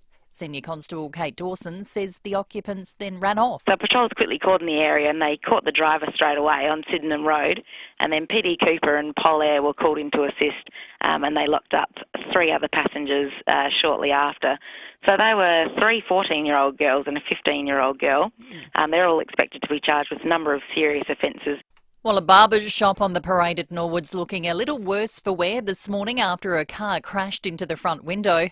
The green Mustang also hit another car. The 42-year-old driver was taken to hospital with minor injuries. He's expected to be fined. The Property Council says it'll be a death knell for the city if all public servants are allowed to work from home permanently. The union representing federal public servants has struck a deal on flexible working arrangements, removing requirements to go into the office. Federal decisions often flow through to the SA public service, local government and the private sector.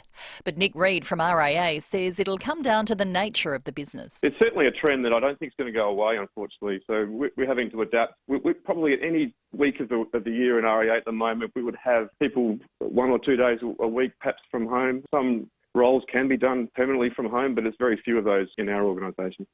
Australia will give to Ukraine another 30 Bushmasters, lifting our military aid to almost $900 million. More from Michael Packy. The Prime Minister held talks with Ukrainian President Volodymyr Zelensky just before leaving the NATO Security Summit in Lithuania.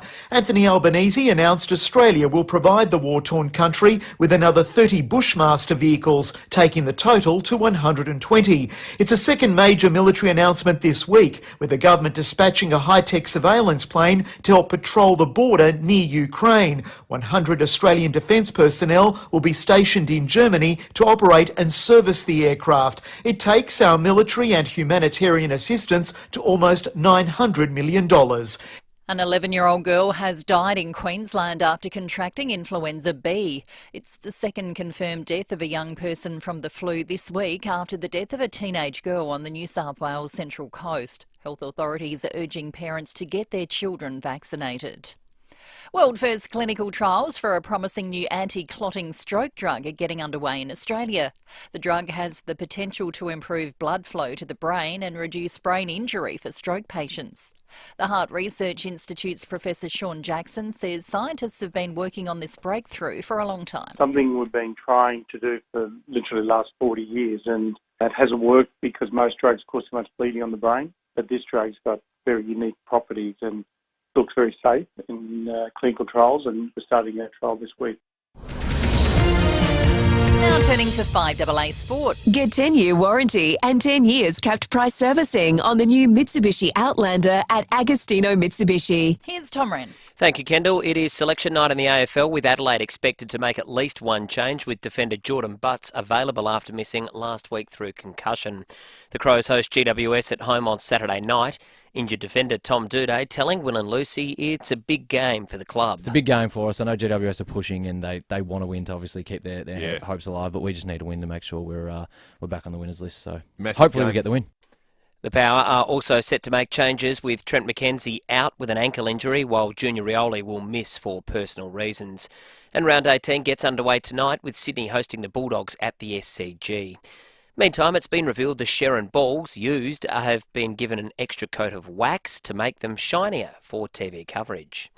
Well, Australia has given up a 6-0 series lead in the Women's Ashes, now level with England with 2 one-days to play in the series. The home side recording a 2-wicket win to record its 3rd consecutive victory. Australian batter Beth Mooney says there's no issue of complacency within the squad. I think we've come over here to win games of cricket. We certainly haven't put our best foot forward at this point, but we know we've got a lot more to offer when it comes to executing our skills on the field. Briefly elsewhere, New South Wales has denied Queensland an Origin Series clean sweep in front of 75,000 fans, winning Game 3 in Sydney 24-10. And at Wimbledon, Carlos Alcaraz and Daniil Medvedev are through to the men's semi-finals. And that's the FIVEAA Sport. Now to the traffic. At Largs Bay, residual delays from nearly a crash on Fletcher Road at Jetty Road. Royal Park, traffic lights out there, Old Port Road near Tapley's Hill Road, and we're slow at the Adelaide Airport reverse water main, so Thunderbirds Drive opposite the golf club, speeds down to 40 with the lane closed. Slow South Road at Theberton, and we've got cameras Montague Road, Cavan, and got one right now, Phillip Highway at Elizabeth. Go big for winter deals with Big Four Holiday Parks. Discover fantastic offers at parks right around Australia. Don't miss out. Now's the time to book at big4.com.au. Adelaide most accurate traffic on 5AA. Pack away the boardies and bikinis, pull out the Uggies, and get your brakes checked at Automasters. Mostly sunny, a high of 16 today, more of the same tomorrow, 17, then a shower or two on Saturday, 14, and cloudy on Sunday, 15. At the moment, 10. More news as it happens on 5AA. Hey, excuse me, you're Adam, right? Yeah, I'm Adam. The Adam who bought his hearing aids at Specsavers? Actually, yeah. The Adam who got quoted thousands more elsewhere, then got top-of-the-range hearing aids at Specsavers? Yeah. Hey, everyone, this is Adam. Get your hearing aids at Specsavers and you'll never hear the end of it. We've got everyday low prices on the latest tech hearing aids. Book your free 15-minute hearing check with your local audiology professional at specsavers.com.au/hearing. Conditions apply. I noticed about 3 years ago that Mum started to really struggle with managing the house and needed some support. I've always been very independent and felt guilty relying on the family to help so much. So we had a chat and then we got in touch with FIVEAA and they were able to guide Mum on how to access home care services. And now when you come over, we have lovely time together and it's just our time. Care to Talk retirement living care options? Call FIVEAA on 13 28 36 or search FIVEAA Care to Talk. We all know David absolutely loves his Mitre 10, as do I, but as those in the know like to call it, the other hardware store. It is a one-stop shop for all DIY jobs, whether it's something indoors that need fixing or out in the garden. They have everything you need, and the staff are great too. They'll happily give you advice on the best products to help you get all those jobs done. So if you're planning on some home improvements or you've got some fix-it jobs to do, or you just want to spruce things up a bit around the home or in the garden, head into your local Mighty Helpful Mitre 10. So for great prices on the right products for the job, along with helpful advice, choose the other hardware store, Mighty Helpful Mitre 10. Okay, you've found your ideal block of land. Perfect location, perfect lifestyle. Now it's time to stroll through the Urban at the Selector Homes Display Village. Intelligently designed for a narrow block, the Urban is packed with space to suit a young family or your upcoming retirement. Contemporary facades, stone facing, stunning courtyard. You'll make the neighbours jealous. Visit the Urban at the Selector Homes Display Village, Port Wakefield Road, Burton. 5AA Breakfast, Will Goodings and Lucy Loken. Test drive the Cherry Emoda 5 at Cherry Glen Osmond from 33k drive away with immediate delivery. Go Cherry! 8:40 on your Thursday morning. Graham Goodings is up after 9 o'clock, but before we get to there, we will have John Blake's Behind Closed Doors and giving away a Glenelg Winter Arts Festival prize, so stay listening. But important that we get to this chat. We welcome to the show Professor Sean Jackson. He is the lead researcher at the Heart Research Institute. Good morning, Professor Jackson. Good morning. Now, you guys have made a breakthrough that is some 25 years in the making, and it is a world-first clinical trial set to begin here in Australia. Please tell us about it. Yes, it's been a long journey. We've developed a new anti-clotting drug, a blood thinner, that is much safer than most of the drugs that we use in the hospitals. And this is really what we need for stroke. If you were to have a heart attack, we'd give you an aspirin or other blood thinners, and that has a big beneficial effect. If we do that in stroke, that leads to bleeding on the brain. So we're excited about this drug because you can give it on top of existing treatments, and it seems to be very well tolerated. So take us back to the start then, Professor. This has been described as the biggest drug breakthrough in stroke treatment in some 30 years. Is it a preventative measure, or is it something that's administered once someone suffered a stroke? Yeah, so it's when someone's had a stroke, and stroke is such a time-critical problem. So you've got those first few hours are so important to get the patient to hospital and get them treated. So we're talking about very early treatment after someone's had a stroke.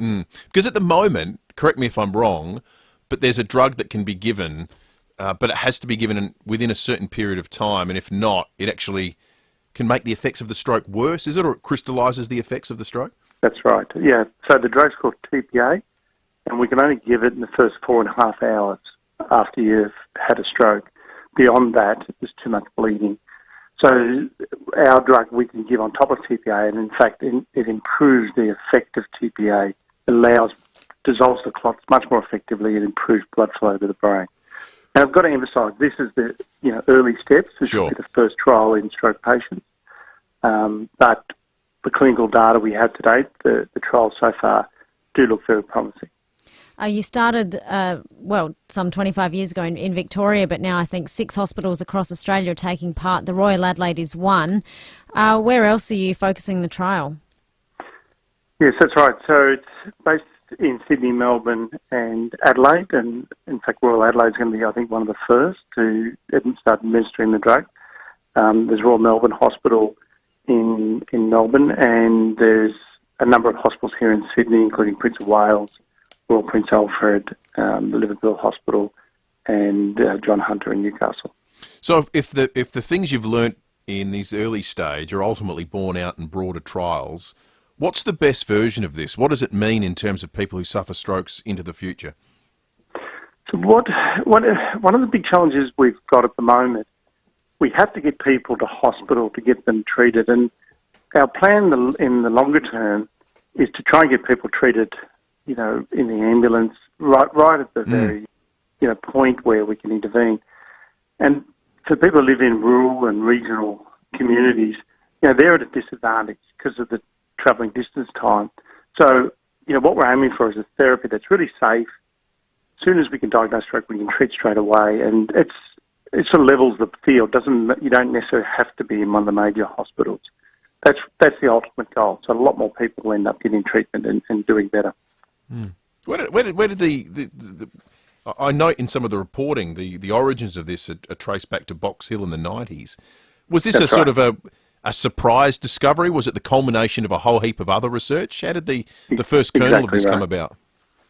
It's that old serendipity. You just stumble on something that was unexpected. We found this new clotting mechanism, and then we had to do the hard yards to develop a drug.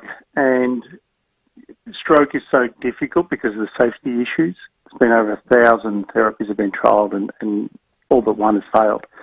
So that's why it's taken so long.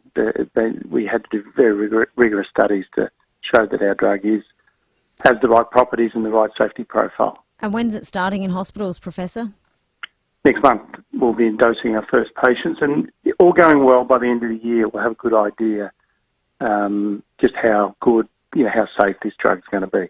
So many families touched by stroke. Ours is. I know we'd have thousands of people listening, and any development that moves forward the ability for people to recover quickly and also recover from wherever they have it is more than welcome news. In fact, it is appropriately described in the paper this morning as a eureka moment. Professor Sean Jackson, thank you so much for joining us. My pleasure. Thank you. From next month, and then he said by the end of the year they'll have a good idea already. So not only has it taken this long to develop, they've developed a really quickly producing result. Words fail me, but I understand what you're saying. And it won't take long for us to really see what the drug can do. Professor Jackson makes the point that this is hugely beneficial for people in regional communities far away from hospitals. But I know of a number of cases of people who have suffered strokes in metropolitan Adelaide, but because there have been people that have been at home by themselves, hospitals have been unable to determine whether they had it within the 4.5 hour period to give the existing treatment that it dramatically improves your outcomes. So they haven't been able to give it. Now that eliminates that. That'd be a whole large cohort of people that suddenly would have a treatment that right now, because they live alone and suffer a stroke, they haven't had access to before. This is a huge moment. It's a great discovery, and it happened here in Australia. Coming up before 9 o'clock will be John Blake's Behind Closed Doors, but we are aiming to get to some more of your working from home thoughts. Please give us a ring, 8223 0000. We'll get to those shortly. But first, it is Fuel Watch. All South Aussies can find the cheapest fuel in an instant. Download the free RAA app. If you're looking for unleaded this morning, cheap fuel, $1.62 at the OTR North East Road in Walkerville. At the Liberty South Road Clarence Gardens, $1.65, and the OTR on Marion Road in Marion's $1.63. And if you're in the hills in Aldgate, it is $1.69. Cheap diesel again in the northern suburbs. At Paraka, the United on Main North Road is $1.61.9. We'll get to more of your texts on the Dutton's text line very shortly, but first here is traffic.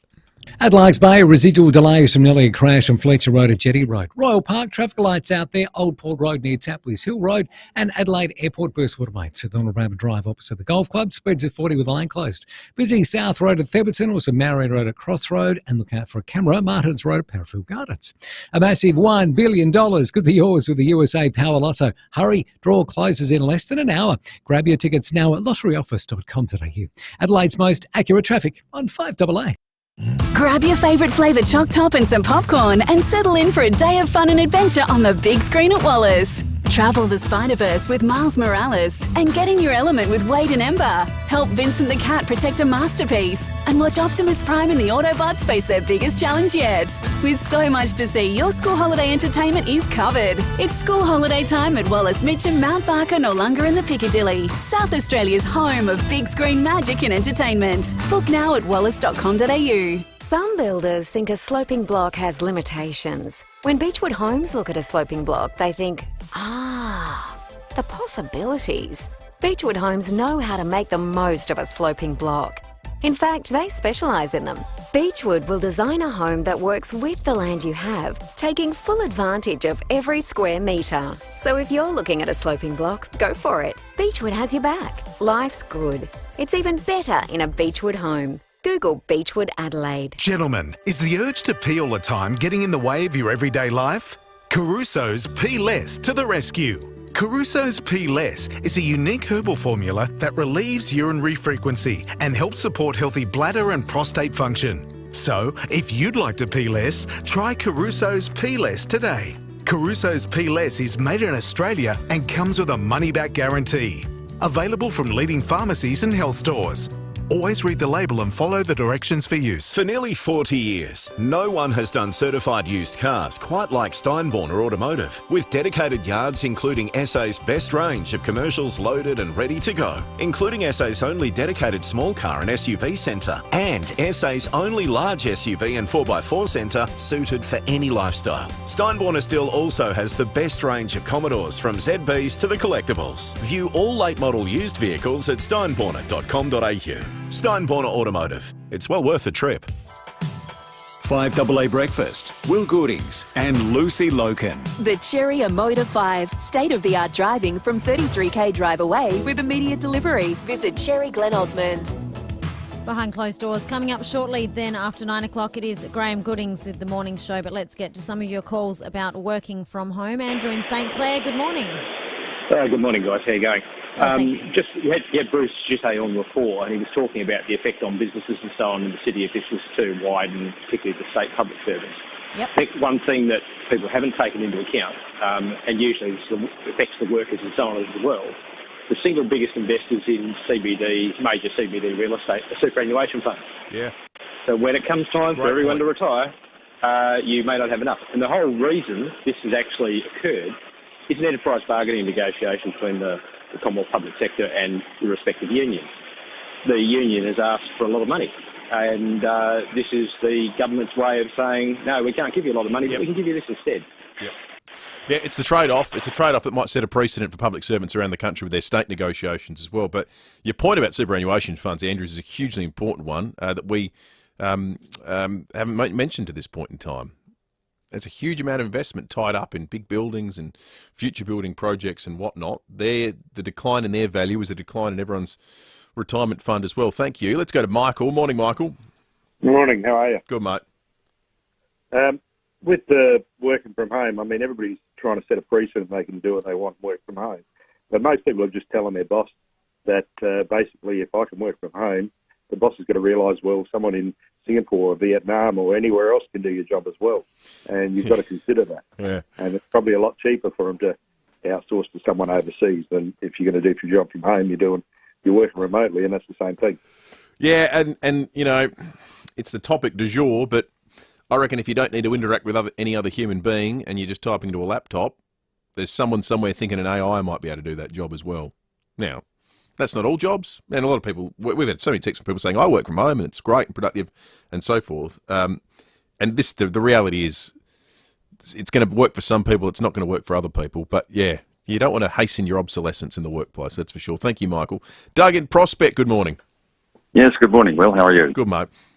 Good. Yeah, I wanted to talk to you about what's happening in Port Lincoln. Is that I'm a member of a Rotary Club, and what you've described with the Tunarama is exactly what's happening at service clubs. Is people come and they want to volunteer, but they don't want to be involved in the organization or even in the leadership activities.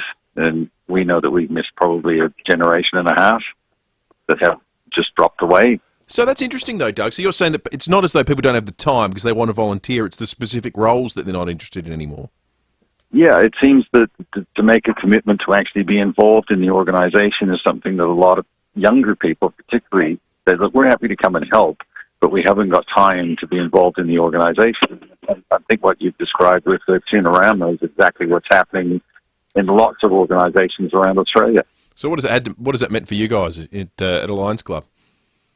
Yeah, I'm with Rotary Prospect. Sorry, and, Rotary. And we've got there's more guys over 70 in our club than there are under it. Yeah. And we've still got 35 members. So, and a new term that's popped up is called episodal volunteering. What?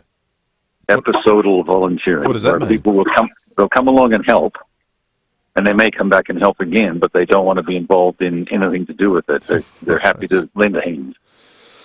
So it's the long-term commitment that seems to be the problem. We're trying to get to the bottom of what's clearly a volunteering crisis that we've got in Australia at the moment.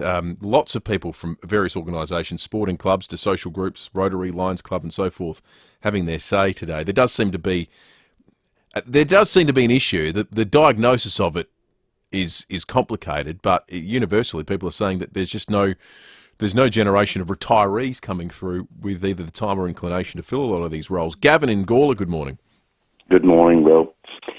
I've been a volunteer for 11 years with the Gawler Council. Really enjoyed it. Over that time, I've seen a huge reduction in the number of volunteers. I've been involved with the graffiti removal team in Gawler. And over the years, there's a lot of red tape that is really affecting a lot of the volunteers. I have to do 2 or 3 courses, just about every year. I have got 5 police clearances that I have to get. Not computer savvy. Some of our older chappies, and we're all retired. I'm 76, and most of them are around that bracket there. We're sort of not savvy with computers and so forth.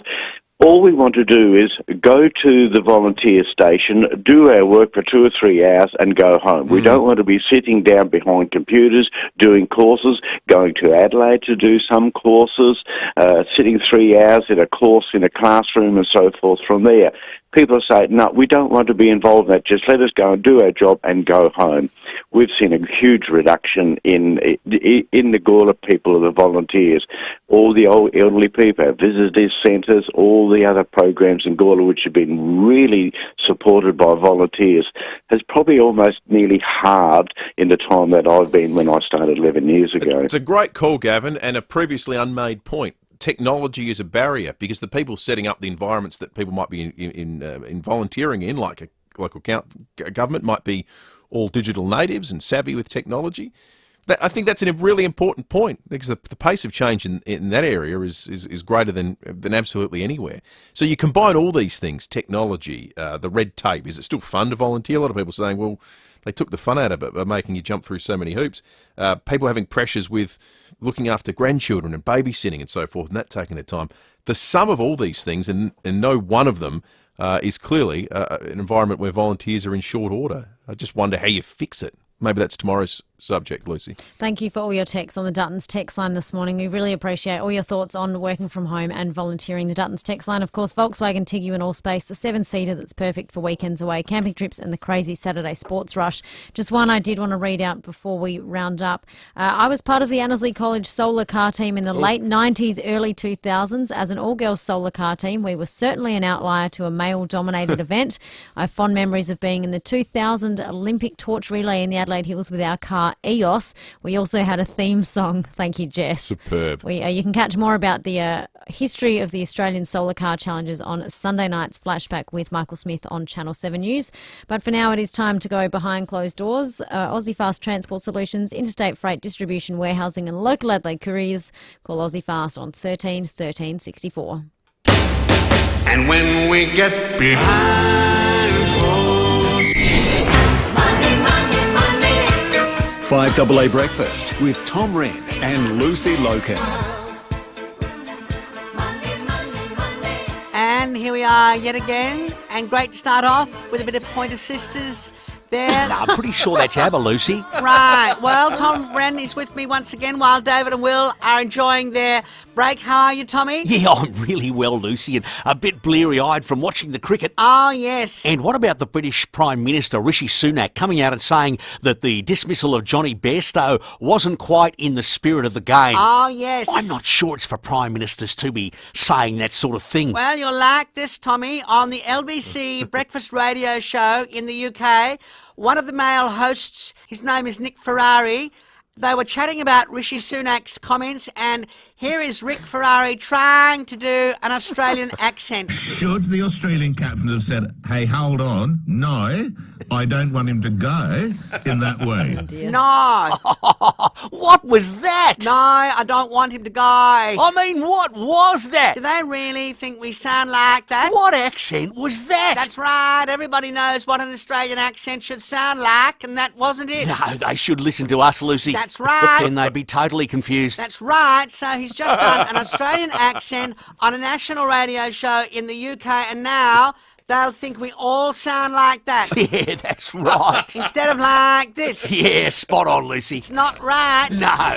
Thank you, John Blake. No, you asked for it. People asked for it.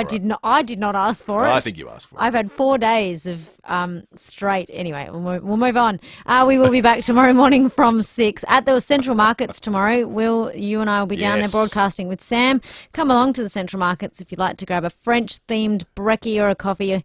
Come and sit and watch the show. Good news though, we are also giving away today Glenelg Winter Arts Festival tickets for you and a friend to go and see Mel Buttle. Please call now 8223 0055.